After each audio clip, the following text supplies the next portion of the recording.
ಶ್ರೀರಸ್ತು ಮೇ ಶಸ್ತಂ ನಿಸ್ತುಲಾತ್ ಪುನಃ ವಸ್ತುನೋ ಅವಸ್ತುನೋ ನಿತ್ಯಂ ಸಮಸ್ತೌ ವ್ಯಸ್ತಯೋ ಗತಃ.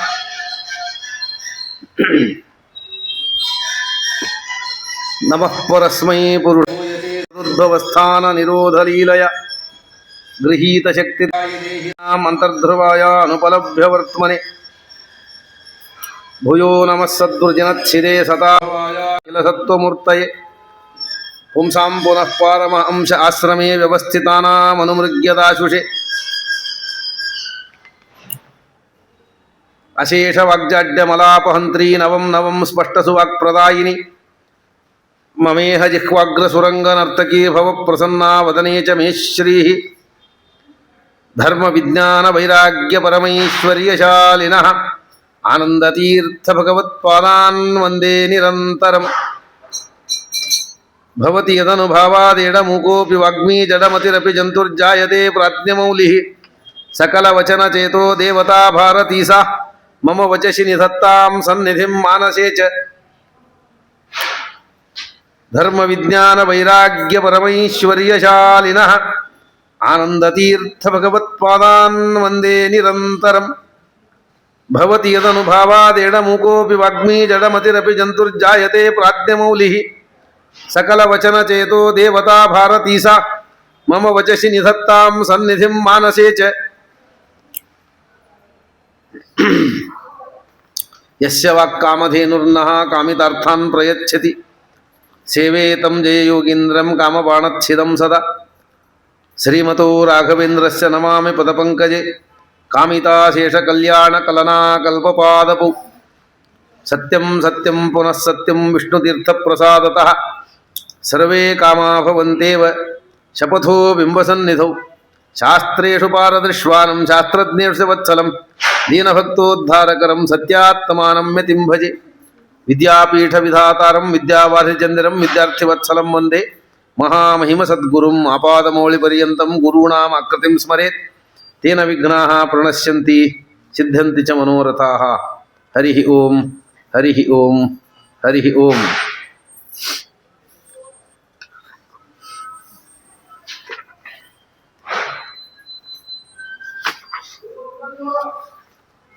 ಸರ್ವತ್ರ ಆತ್ಮೇಶ್ವರಾನ್ವೀಕ್ಷಾಂ ಶಿಕ್ಷೇತ್. ಎಲ್ಲ ಕಡೆಗೆ ಭಗವಂತ ಇದ್ದಾನೆ, ಭಗವಂತ ಎಲ್ಲ ಕಡೆಗಿದ್ದಾನೆ ಅಂತ ತಿಳಿಯೋದರ ಪ್ರಯೋಜನ ಏನು ಅಂತ ನಿನ್ನೆ ಹೇಳಿದ್ದಾಯ್ತು. ಈಗ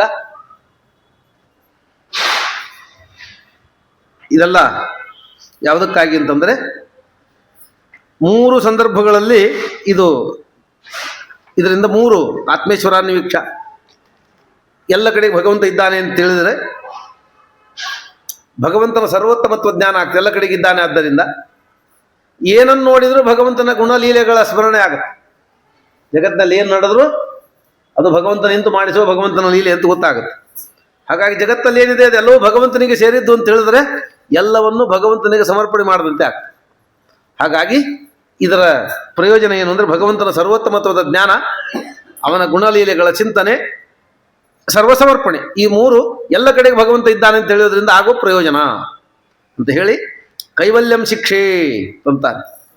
ಕೈವಲ್ಯವನ್ನು ಹೇಳ್ಕೊಡ್ತಾರೆ. ಕೈವಲ್ಯ ಅಂದರೆ ಒಬ್ಬನೇ, ಕೇವಲ ಅಂದ್ರೆ ಒಬ್ಬನೇ. ಕೈವಲ್ಯ ಅಂದರೆ ಒಬ್ಬನೇ ಇರೋದು ಅಂತ ಸಾಮಾನ್ಯ ಅರ್ಥ, ಎಲ್ಲ ಕಡೆ ಕಂಡು ಬರೋದು. ಏಕಾಕಿತ್ವ, ಒಬ್ಬನೇ ಆಗಿರೋದು, ಅಸಹಾಯಕನಾಗಿರೋದು, ಬೇರೆ ಯಾರು ಜೊತೆಗಿಲ್ಲದೆ ಇದ್ದವನಿಗೆ ಕೈವಲ್ಯ ಅಂತ ಕರೀತಾರೆ. ಆದರೆ ಇಲ್ಲಿ ಕೈವಲ್ಯ ಅಂದರೆ ಒಬ್ಬನೇ ಇರೋದು ಅಂತ ಅನ್ನೋ ಅರ್ಥ ಬಹಳ ಏನು ಸ್ವರಸ ಅಲ್ಲ. ಇಲ್ಲಿ ಭಾಗವತ ಅದನ್ನು ಹೇಳಲಿಕ್ಕೆ ಹೊರಟಿಲ್ಲ. ಯಾಕೆಂದರೆ ಕೈವಲ್ಯ ಅಂದರೆ ತ್ಯಾಗ ಅಂತ. ಕೈವಲ್ಯ ಅಂದರೆ ತ್ಯಾಗ ಅಂತ ಅಷ್ಟು ತೀರ್ಥರು ಅರ್ಥ ಮಾಡ್ತಾರೆ.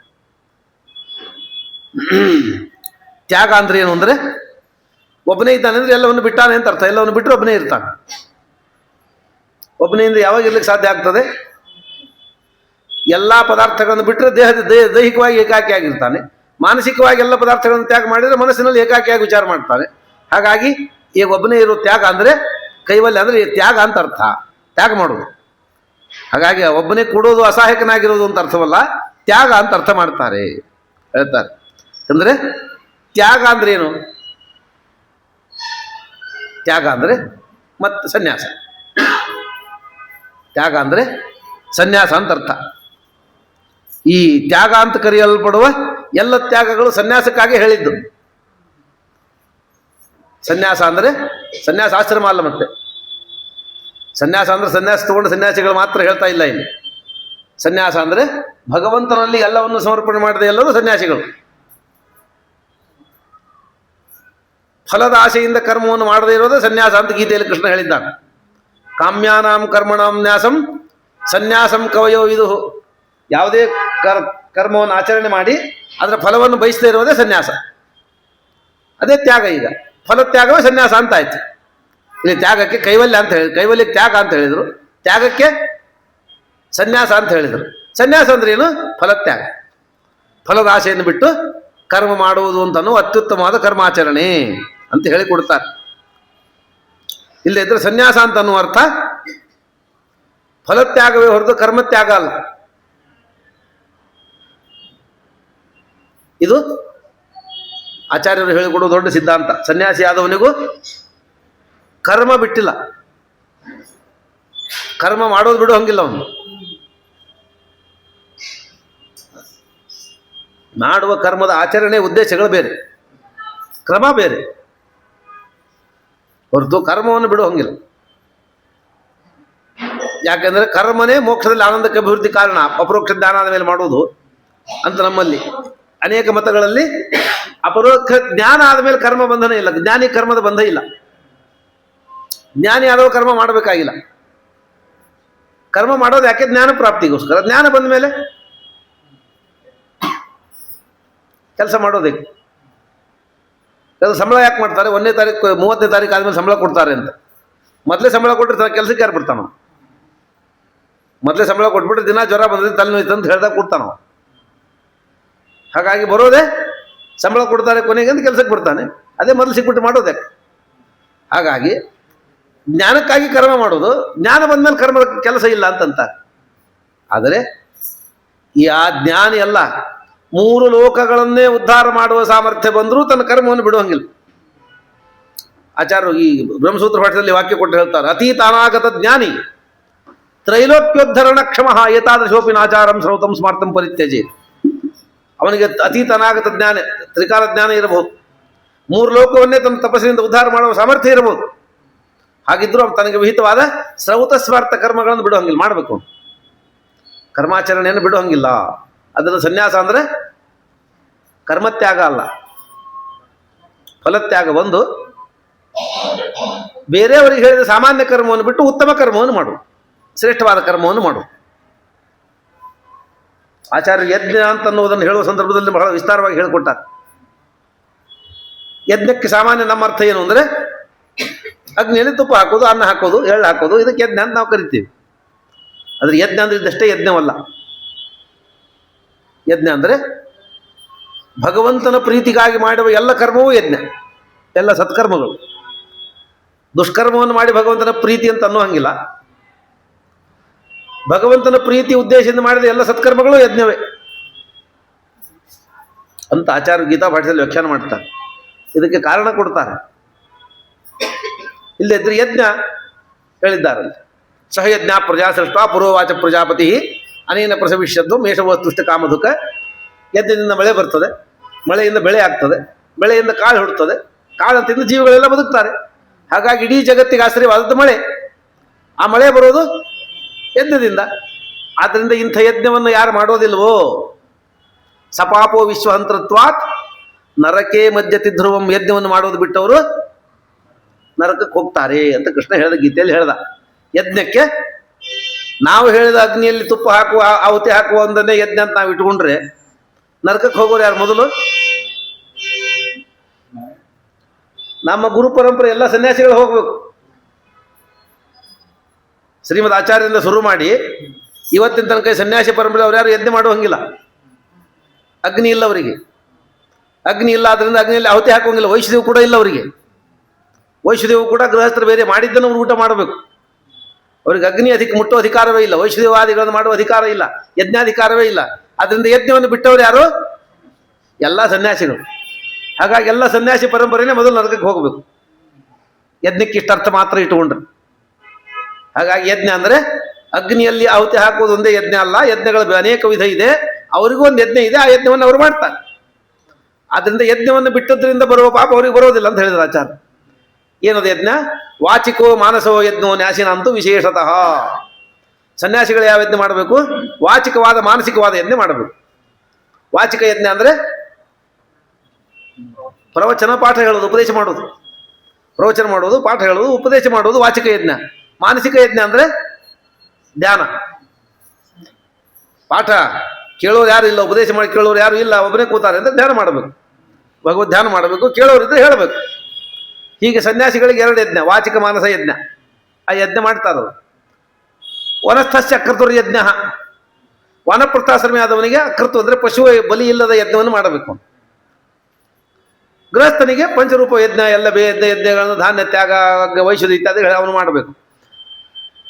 ಬ್ರಹ್ಮಚಾರಿ ಆದವನಿಗೆ ಏನು ಯಜ್ಞ? ಅಗ್ನಿ ಶುಶ್ರೂಷ, ಅಗ್ನಿ ಕಾರ್ಯ ಮಾಡಬೇಕು. ಗುರು ಶುಶ್ರೂಷೆ ಮಾಡೋದೇ ಅವನಿಗೆ ಯಜ್ಞ. ಹೀಗೆಲ್ಲರಿಗೂ ಯಜ್ಞ ಇದೆ. ಅದರಿಂದ ಸನ್ಯಾಸಿಗಳಿಗೂ ಯಜ್ಞ ಇದೆ, ವಾಚಿಕವಾದ ಮಾನಸಿಕ ಯಜ್ಞ ಇದೆ, ಅವರು ಅದನ್ನು ಮಾಡ್ತಾರೆ. ಆದ್ದರಿಂದ ಯಜ್ಞವನ್ನು ಬಿಟ್ಟು ಪಾಪ ಅವರಿಗೆ ಬರುವುದಿಲ್ಲ ಅಂಥೇಳಿ ಯಜ್ಞವನ್ನು ಭಗವಂತನ ಪ್ರೀತಿಗಾಗಿ ಮಾಡುವ ಎಲ್ಲ ಸತ್ಕರ್ಮಗಳು ಯಜ್ಞ. ಜ್ಞ ಅಂದರೆ ಭಗವಂತ. ಜ್ಞಾಯತೆ ಇತಿ ಜ್ಞ, ತಿಳಿಯಲು ಯೋಗ್ಯವನಾದವ ಅಂತ ಅರ್ಥ. ತಿಳಿಯಲು ಯೋಗ್ಯವಾದ ಬೇಕಾದಷ್ಟಿದೆ, ಆದರೆ ತಿಳಿಯಲು ಯೋಗ್ಯವಾದ ಪದಾರ್ಥದಲ್ಲಿ ಅತ್ಯುತ್ತಮವಾದದ್ದು ಯಾವುದು? ಪರಮಾತ್ಮ. ಅಸಾಧಾರಣ್ಯನೇ ವ್ಯಪದೇಶಾಹ ಭವಂತಿ ಅಂತಾರಲ್ಲ. ಹೇಳೋ ಕಾಲಕ್ಕೆ ಯಾವುದು ಅತ್ಯುತ್ತಮವಾದನ್ನೇ ಹೇಳ್ತಾರೆ. ಈ ಊರಲ್ಲಿ ಶ್ರೀಮಂತ ಯಾರು? ಯಾರ ಹೆಸರು ಹೇಳ್ತಾರೆ? ಎಲ್ಲರೂ ಶ್ರೀಮಂತರೇ ಅಲ್ಲ. ಶ್ರೀಮಂತ ಅಂದ್ರೆ ಏನು? ಶ್ರೀ ಅಂದ್ರೆ ಸಂಪತ್ತು. ಸಂಪತ್ತಿದ್ದವು ಶ್ರೀಮಂತ. ಎಲ್ಲರಿಗೂ ತನ್ನ ಹೊಟ್ಟೆ ಬೆಟ್ಟಿಗೆ ಬೇಕಾದ್ರೆ ಸಂಪಾದನೆ ಮಾಡಿ ಎಲ್ಲ ಹತ್ರ ಸಂಪತ್ತಿದೆ. ಆದರೆ ಶ್ರೀಮಂತ ಅಂದ್ರೆ ಯಾರನ್ನು ಹೇಳ್ತಾರೆ? ಯಾರ ಹತ್ರ ಎಲ್ಲರಿಗಿಂತ ಹೆಚ್ಚು ಜನ ಇದೆ ಅವನನ್ನು ಹೇಳ್ತಾರೆ ಇವನು ಸಂಪತ್ತ ಅಂತ. ಈ ಕ್ಲಾಸಲ್ಲಿ ಬುದ್ಧಿವಂತ ಯಾರು? ಒಂದು 40 ಹುಟ್ಟಿದ್ರೆ ಈ ಕ್ಲಾಸಲ್ಲಿ ಬುದ್ಧಿವಂತ ಯಾರು ಅಂತ ಕೇಳಿದ್ರೆ ಎಲ್ಲರೂ ಬುದ್ಧಿವಂತರೇ, ಅದಕ್ಕೆ ಬಂದಾರ ಇಲ್ಲಿ ಅವರು. ಬುದ್ಧಿ ಇದ್ದದಕ್ಕೆ ಹಿಂದಿನ ಕ್ಲಾಸ್ ದಾಟಿ ಇಲ್ಲಿ ಬಂದಾನವ. ಎಲ್ಲರೂ ಬುದ್ಧಿವಂತರೇ. ಆದ್ರೆ ಈ ಕ್ಲಾಸಲ್ಲಿ ಬುದ್ಧಿವಂತ ಯಾರು ಅಂದರೆ ಅತಿ ಹೆಚ್ಚು ಬುದ್ಧಿವಂತ, ಹೆಚ್ಚು ಮಾರ್ಕ್ಸ್ ಅವನು ಹೇಳ್ತಾರೆ ಇವನು ಬುದ್ಧಿವಂತ ಅಂತ. ಅಂದರೆ ಯಾವರಲ್ಲಿ ಅತಿ ಹೆಚ್ಚು ಗುಣ ಇದೆಯೋ ಅದರಿಂದ ಕರೆಯೋದು ವ್ಯವಸ್ಥೆ, ವ್ಯಪದೇಶ ಮಾಡ್ತಾರೆ ಅಸಾಧಾರಣ ಧರ್ಮದಿಂದ. ಹಾಗೆ ತಿಳಿಯಬೇಕಾದದ್ರಲ್ಲಿ ಅತಿ ಹೆಚ್ಚು ಉತ್ತಮವಾದ ಪದಾರ್ಥ ಪರಮಾತ್ಮ. ಅದರಿಂದ ಪರಮಾತ್ಮ ಜ್ಞ. ಜ್ಞಾಯತೀತಿ ಜ್ಞ, ಜ್ಞಂ ಯಾತೀತಿ ಜ್ಞಯ. ಜ್ಞೋ ನಾಮ ಭಗವಾನ್ ವಿಷ್ಣು ತಮ್ ಯಾತ್ ಉದ್ದೇಶ್ಯ ಯಶಯ. ಜ್ಞ ಅಂತಂತ ಕರೆಯಲ್ಪಡುವ ಭಗವಂತನ ಪ್ರೀತಿಗಾಗಿ ಮಾಡಲ್ಪಡುವ ಕರ್ಮಗಳೇನಿದೆಯಲ್ಲ, ಸತ್ಕರ್ಮಗಳು, ವಿಹಿತೇ ಕರ್ಮನಿಶ್ಚಿತ, ಅದೇ ವಿಹಿತ ಕರ್ಮಗಳೇ ಯಜ್ಞ. ಹಾಗಾಗಿ ವಿಹಿತ ಸತ್ಕರ್ಮಗಳೆಲ್ಲವೂ ಯಜ್ಞ. ಭಗವಂತನ ಪ್ರೀತಿಗಾಗಿ ಮಾಡಿದ ಎಲ್ಲ ಸತ್ಕರ್ಮಗಳು ಯಜ್ಞ. ಆದ್ದರಿಂದ ಯಜ್ಞ ಬಿಟ್ಟವ್ರ ನರಕಕ್ಕೆ ಹೋಗ್ತಾರೆ ಅಂದರೆ ಸನ್ಯಾಸಿಗಳಿಗೆ ಯಜ್ಞಾಧಿಕಾರ ಇಲ್ಲ. ಅವ್ರಿಗೇನು? ಅವ್ರಿಗೆ ವಿಹಿತವಾದ ಯಜ್ಞ ಇದೆ. ಸ್ತ್ರೀಯರಿಗೆ ಯಜ್ಞಾಧಿಕಾರ ಇಲ್ಲ. ಅವ್ರು ಹೆಂಗೆ ನರಕಕ್ಕೆ ಹೋಗ್ತಾರೆ ಏನಂದರೆ ಅವರಿಗೆ ಸತ್ಕರ್ಮ, ಅವರು ವಿಹಿತವಾದ ಗೃಹ ಕರ್ಮಗಳೇ ಅವರಿಗೆ ಯಜ್ಞ. ಅವರಿಗೂ ನರಕಾದಿಗಳಿಲ್ಲ. ಹಾಗಾಗಿ ಅವರವರಿಗೆ ವಿಹಿತವಾದ ಕರ್ಮಗಳನ್ನು ಮಾಡುವುದರಿಂದ ಅವರು ನರಕವನ್ನು ತಪ್ಪಿಸುತ್ತಾರೆ, ಅವರು ಸದ್ಗತಿಯನ್ನು ಹೊಂತಾರೆ ಅಂತ ಹೇಳಿ ಯಜ್ಞವನ್ನು ಹೇಳೋ ಕಾಲಕ್ಕೆ ಆಚಾರ್ಯ ಇದನ್ನು ಹೇಳಿದ್ದಾರೆ. ಯಜ್ಞದ ಅರ್ಥವನ್ನು ಹೇಳೋ ಕಾಲಕ್ಕೆ ಯಜ್ಞ ಅಂದರೆ ಕೇವಲ ಅಗ್ನಿಯಲ್ಲಿ ದ್ರವ್ಯವನ್ನು ಹಾಕೋದು ಮಾತ್ರವಲ್ಲ ಅಂತ ಹೇಳಿಕೊಟ್ಟಿದ್ದಾರೆ. ಆದ್ದರಿಂದ ಸನ್ಯಾಸಿ ಆದವನು ಕೂಡ ಯಜ್ಞ ಮಾಡಬಾರದು ಅಂತಂದ್ರೆ ಎಣ್ಣೆ ಹಾಕಿದೆ, ತುಪ್ಪ ಹಾಕಿದೆ, ಕಾಮನವಾದ ಯಜ್ಞಾದಿಗಳನ್ನು ಮಾಡದೇ ಇದ್ರು ಪಾಠ ಪ್ರವಚನ ರೂಪ, ಉಪದೇಶ ರೂಪವಾದ ಕರ್ಮವನ್ನು ಮಾಡಲೇಬೇಕು. ಅವನು ಕರ್ಮವನ್ನು ಬಿಡೋ ಹಾಗಿಲ್ಲ. ಆದ್ದರಿಂದ ಸನ್ಯಾಸ ಅಂದರೆ ಕರ್ಮತ್ಯಾಗವಲ್ಲ, ಫಲತ್ಯಾಗ. ಕಾಮ್ಯವಾದ ಕರ್ಮವನ್ನು ಬಿಡೋದು, ಮಾಡಿದ ಕರ್ಮದಿಂದ ಫಲವನ್ನು ಬಯಸದೇ ಇರೋದು, ಇದು ಸನ್ಯಾಸ. ಇಲ್ಲ ಪೂರ್ಣವಾಗಿ ಕರ್ಮವನ್ನು ಬಿಟ್ಟುಬಿಡೋದು ಅಂತ ಆದರೆ ಜಡ ಪದಾರ್ಥಕ್ಕೂ ಅವನಿಗೆ ವ್ಯತ್ಯಾಸ ಇದೆ. ಕಲ್ಲು ಮಣ್ಣಿನಂತೆ ಖಾಲಿ ಕೂತಿರ್ಬೇಕು. ಏನು ಕರ್ಮವನ್ನು ಮಾಡದೆ ಇರ್ಲಿಕ್ಕೆ ಆಗೋದಿಲ್ಲ. ಬದುಕಬೇಕು ಅಂದ್ರೆ ಕರ್ಮ ಮಾಡ್ತಾ ಇರಬೇಕು. ನಾ ಏನು ಮಾಡೋದಿಲ್ಲ, ಮಲಗ್ತೀನಿ ಅಂದರೆ ಮಲಗಿದಾಗ ಉಸಿರಾಟ ಮಾಡ್ತೀಯಲ್ಲ, ಉಸಿರಾಟ ಅಂತ ಕರ್ಮ ನಡೆದಿಲ್ಲ. ಇಲ್ಲದ್ರೆ ನೀ ಉಸಿರಾಟ ನಿಂತು ಹೋಗಿದ್ರೆ ತೊಗೊಂಡು ಹೋಗ್ಬಿಡ್ತಾನೆ. ಹಾಗಾಗಿ ಏನು ಮಾಡೋದಿಲ್ಲ, ಮಲಗ್ತೀನಿ ಅಂತ ಮಲಗಿದವನು ಉಸಿರಾಟ ಮಾಡ್ತಿರ್ತಾನೆ. ಹಾಗಾಗಿ ಜೀವಿ ಇದ್ದಾನಿಂದ ಏನೋ ಮಾಡ್ತಾನೆ ಇರ್ತಾನೆ ಅಂತ ಅರ್ಥ. ಮಾಡದೆ ಇರ್ಲಿಕ್ಕೆ ಆಗೋದೇ ಇಲ್ಲ. ಎಷ್ಟು ಮಾಡೋದಿಲ್ಲ ಅಂದ್ರೂ ಏನೋ ಒಂದು ಮಾಡ್ತಾನೆ ಇರ್ಬೇಕು, ಬದುಕಿದ್ದರೆ ಮಾಡ್ತಾ ಇರ್ತಾನೆ. ಅದರಿಂದ ಕರ್ಮವನ್ನು ಬಿಡ್ಲಿಕ್ಕೆ ಆಗೋದಿಲ್ಲ. ಕರ್ಮವನ್ನು ಬಿಡ್ಲಿಕ್ಕೆ ಆಗೋದಿಲ್ಲ ಅಂತ ಆದಮೇಲೆ, ಬಿಡ್ಲಿಕ್ಕೆ ಆಗೋದಿಲ್ಲ ಅಂತಂದ್ರೆ ಅದನ್ನು ಚೆನ್ನಾಗಿ ಮಾಡ್ಲಿಕ್ಕೆ ಪ್ರಯತ್ನ ಮಾಡಬೇಕು.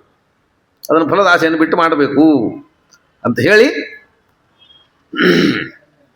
ಇನ್ನೊಂದು ಮಾತನ್ನು ಹೇಳ್ತಾರೆ. ಸನ್ಯಾಸ ಅಂತಂದರೆ ಸನ್ಯಾಸ ಧರ್ಮ ಅಲ್ಲ, ತ್ಯಾಗ ಅಷ್ಟೇ. ಸನ್ಯಾಸ ಆಶ್ರಮ ಅಂತ ಇಟ್ಕೊಂಡ್ರೆ ಅನೇಕ ಕಡೆಗೆ ಸನ್ಯಾಸಿಗಳೇ ಮೋಕ್ಷ ಅಂತ ಹೇಳಿದ್ದಾರೆ. ಈ ಭಾಗವತ್ ಸಾರಧರ ಮೊದಲೇ ಶ್ಲೋಕ. ನಮಃ ಪರಸ್ಮೈ ಸದುದ್ಭವ ಗೃಹೀತ ಶಕ್ತಿ ಅಂತರ್ಭೂಯೋ ನಮಃ ಸದ್ಗುರುಜಿನಚ್ಛಿದೇ ಸತಾಂ ಅಸಂಭವಾಯ ಅಖಿಲ ಸತ್ತು ಪುಂಸಾಂ ಪುನಃ ಪಾರಮಹಂಸಾಶ್ರಮೇ ವ್ಯವಸ್ಥಿತಾನಾಂ ಅನುಮೃಗ್ಯದಾಶುಷೇ. ಪರಮಹಂಸ ಆಶ್ರಮದಲ್ಲಿ ಆಶ್ರಮ ಧರ್ಮವನ್ನು ಆಚರಣೆ ಮಾಡುವವರನ್ನ ಹುಡುಕಿ ಬಂದು ಫಲವನ್ನು ಕೊಡುವ ಭಗವಂತ. ಅನುಮೃಗ್ಯದಾಶುಷೆ, ತಾನೇ ಹುಡ್ಕೊಂಬಂದು ಅವರಿಗೆ ಅದು ಬೇಕಾದ ಫಲವನ್ನು ಕೊಡ್ತಾನೆ ಅಂತ ಹೇಳಿದರು. ಪರಮಹಂಸಾಶ್ರಮವನ್ನು ಮಾಡುವವರಿಗೆ ಮಾತ್ರ ಸನ್ಯಾಸಿಗಳ ಫಲ ಕೊಡ್ತಾನೆ ಅಂದರೆ ಬೇರೆಯವ್ರ ಕರ್ಮ ಯಾಕೆ ಮಾಡಬೇಕು? ಅವರಷ್ಟೇ ಮಾಡಲಿ. ನಮಗೇನು ಫಲ ಇಲ್ಲ ಅಂತಂದ್ಮೇಲೆ ಗೃಹಸ್ಥ ವಾನಪ್ರಸ್ಥ ಬ್ರಹ್ಮಚಾರಿಗಳ ಕರ್ಮ ಯಾಕೆ ಮಾಡ್ಬೇಕು? ಸುಮ್ಮನೆ ನಾವು ಬಿಟ್ಟು ಬಿಡ್ತೀವಿ ಅಂತಲ್ಲ. ವಿಷ್ಣುತೀರ್ಥರೇ ಬರೀತಾರೆ, ಪರಮಹಂಸಾಶ್ರಮ ಅಂತಂದ್ರೆ ಭಾಗವತ ಧರ್ಮಾನುಷ್ಠಾನ ಅಂತ ಅರ್ಥ. ತಮ್ಮ ತಮಗೆ ಯೋಗ್ಯವಾದ ಭಾಗವತ ಧರ್ಮಾನುಷ್ಠಾನವನ್ನು ಮಾಡುವ ಎಲ್ಲರಿಗೂ ಭಗವಂತ ಅನುಗ್ರಹ ಮಾಡ್ತಾನೆ ಅಂತ ಅಷ್ಟೇ ಹೊರತು ಕೇವಲ ಸನ್ಯಾಸಿಗಳ ಪರಮಾತ್ಮನ ಅನುಗ್ರಹ ಅಂತ ಏನಿಲ್ಲ.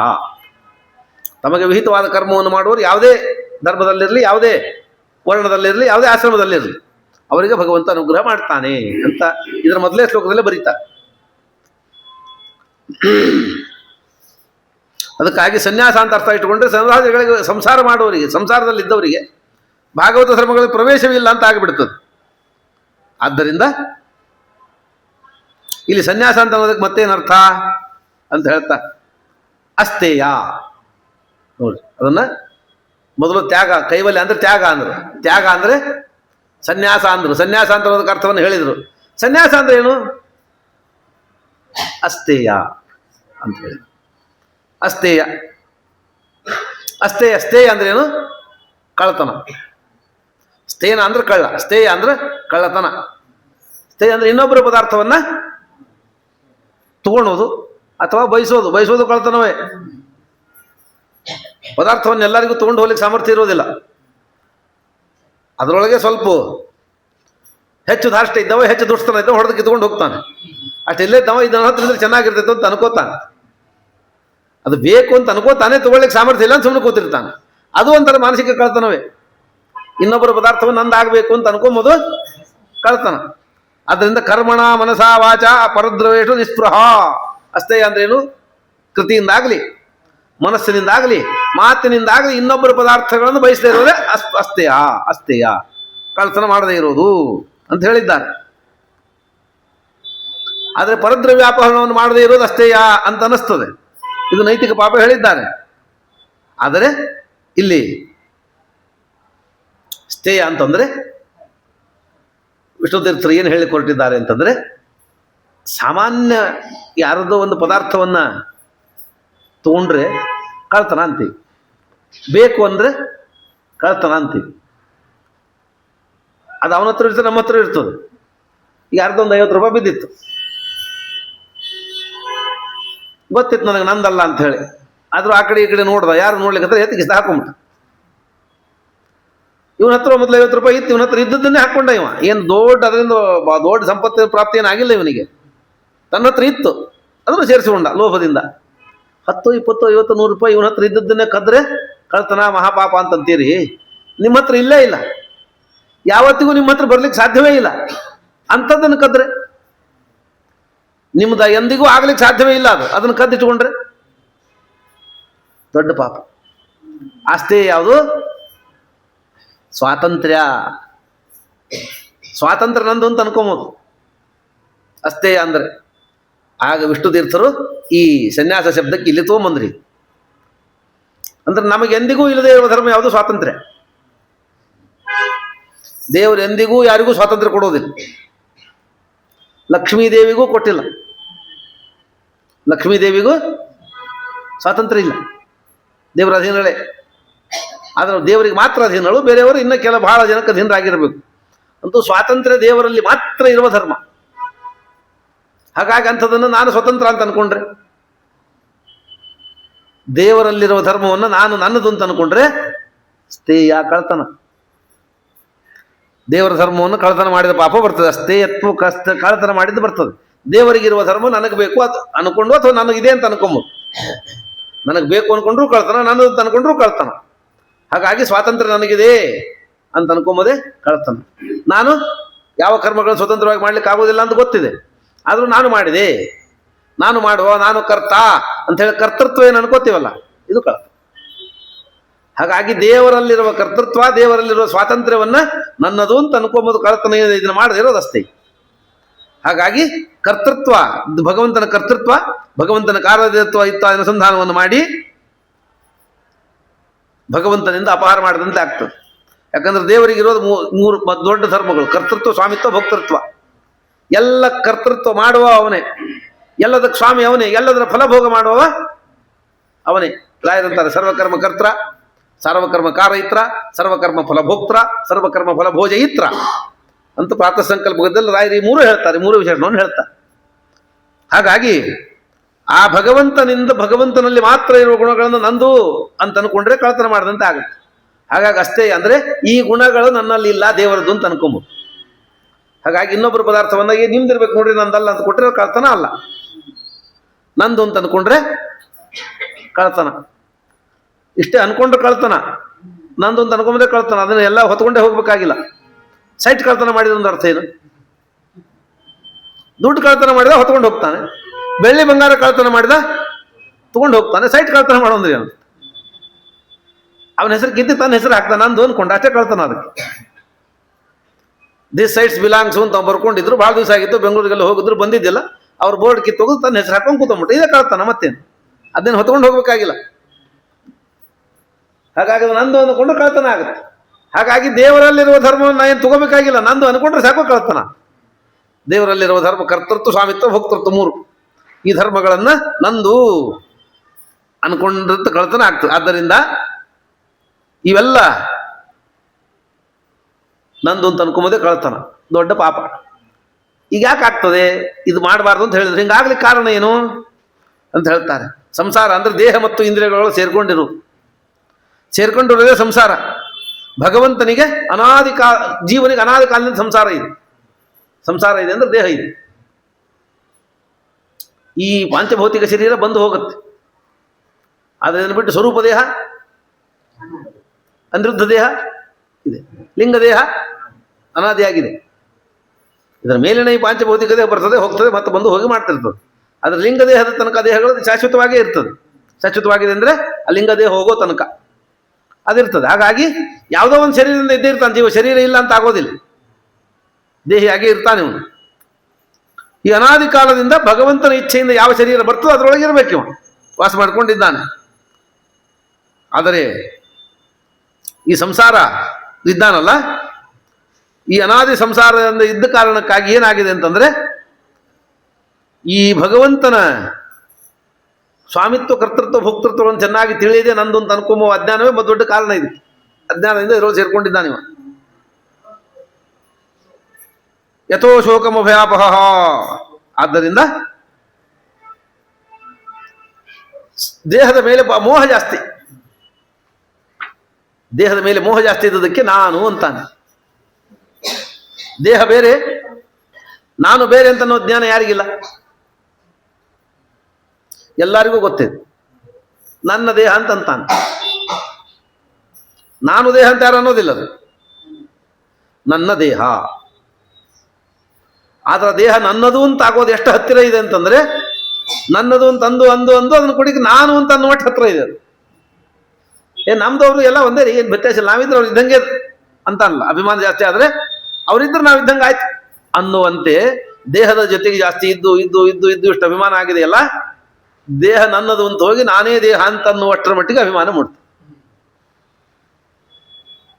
ಯಾಕಂದ್ರೆ ಈ ನಾನು ಒಬ್ಬನೇ ಪ್ರಪಂಚದಲ್ಲಿ, ನಾನೊಬ್ಬನೇ, ಆತ್ಮ ನಾನೊಬ್ಬನೇ, ಉಳಿದದ್ದೆಲ್ಲ ನನ್ನದು. ಎರಡದು ಆತ್ಮನೋ ದೇಹಗೆ ಹಾದಿ ದ್ವಯ ಶಬ್ದೇನ ಭಣ್ಯತೆ. ನಾನು ಒಂದು, ನನ್ನದು ಶರೀರ, ನನ್ನ ಹೆಂಡತಿ, ನನ್ನದು ಅಂತ ಅನ್ನೋದೆಲ್ಲ ಎರಡನೇದ್ದು. ಹಾಗಾಗಿ ನಾನು ಒಬ್ಬನೇ ಇರೋದು, ಇದು ನನ್ನದು. ಆದ್ರೆ ನನ್ನದು ನಾನು ಅನ್ನುವಷ್ಟರ ಮಟ್ಟಿಗೆ ಮೋಹ ಬೆಳೆದು. ನಾನು ಬಹಳ ಕೆಂಪಗಿದ್ದೀನಿ ರೀ, ಅಭಿಮಾನ. ನಾನು ಕೆಂಪಗಿಲ್ಲ, ಯಾಕಂದ್ರೆ ನಾನು ಹೆಂಗಿದ್ದೀನಿ ಅಂತ ನಂಗೆ ಗೊತ್ತಿಲ್ಲ. ನಾನು ನೋಡೇ ಇಲ್ಲ, ನನ್ನನ್ನು ನಾನು ನೋಡೇ ಇಲ್ಲ. ನಾನು ಹೆಂಗಿದ್ದೀನಿ ಅಂತ ನನ್ನನ್ನು ನಾನು ನೋಡಿಲ್ಲ. ನಾನು ಯಾರು ಅಂತ ನನಗೆ ಗೊತ್ತಿಲ್ಲ, ಹೆಂಗಿದ್ದೀನಿ ಅಂತ ನಾನು ನೋಡಿಲ್ಲ. ಆದರೂ ನಾನು ಕೆಂಪಗಿದ್ದೀನಿ, ನನ್ನ ದೇಹವನ್ನು ನೋಡಿ ನನಗೆ ಅಭಿಮಾನ, ನಾನು ಅಂತ ಅನ್ಕೋತೀನಿ. ನಿಜವಾಗಿ ಕೆಂಪಗಿರೋದು ನನ್ನ ದೇಹ, ಲಟ್ಟ ಇರೋದು ನನ್ನ ದೇಹ, ತೆಳ್ಳಗಿರೋದು ದೇಹ, ಕುಳ್ಳಗಿರೋದು ದೇಹ, ಕಪ್ಪಗಿರೋದು ದೇಹ, ಎಲ್ಲ ದೇಹ ಧರ್ಮಗಳಿದೆ. ಈ ಸರ್ತಿ ಕೆಂಪಗೆ ಹುಟ್ಟಿರೋ ಪ್ರತಿ ಜನ್ಮದಲ್ಲೂ ಕೆಂಪಾಗಿ ಇರ್ತಾನೆ ಅಂತೇನಿಲ್ಲ. ದೇಹ ಬದಲಾಗ್ತಾ ಹೋಗುತ್ತೆ. ಅವನು ಪ್ರಾರಬ್ಧಕ್ಕೆ ಅನುಗುಣವಾಗಿ ಯಾವ್ಯಾವುದೋ ಬೇರೆ ಬೇರೆ ಮನೆತನಗಳು ಹುಡುತ್ತಾನೆ. ಆ ಮನೆತನದಲ್ಲಿ ಜೆನೆಟಿಕಲಿ ಏನು ಗುಣ ಇರ್ತದೋ ಆ ಗುಣ ತಕ್ಕಂತೆ ದೇಹ ಬರ್ತಾ ಹೋಗುತ್ತೆ. ಅದು ಪ್ರಾರಬ್ಧಕ್ಕೆ ಬಂದು ಬದಲಾಗ್ತಾ ಹೋಗುತ್ತೆ. ಆದರೂ ಇವನು ದೇಹವನ್ನು ನಾನು ಅಂತಾನೆ. ನಾನು ಕೆಂಪಿದ್ದೀನಿ, ನಾನು ಕರಗಿದ್ದೀನಿ, ನಾನು ಎತ್ತರ ಇದ್ದೀನಿ, ನಾನು ದಪ್ಪ ಇದ್ದೀನಿ, ನನ್ನ ಬಲ ಇದೆ, ನಾನು ದುರ್ಬಲ ಅಂತ ನಾನು ಅಂತ ಅನ್ಕೋತಾನೆ. ಆದರೆ ಅವೆಲ್ಲ ದೇಹದ ಧರ್ಮಗಳು.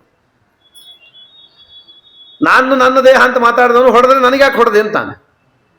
ಬೆನ್ನಿಗೆ ಹೊಡೆದ್ರೆ ನನಗ್ಯಾಕೆ ಹೊಡೆದೆ ಅಂತಾನೆ.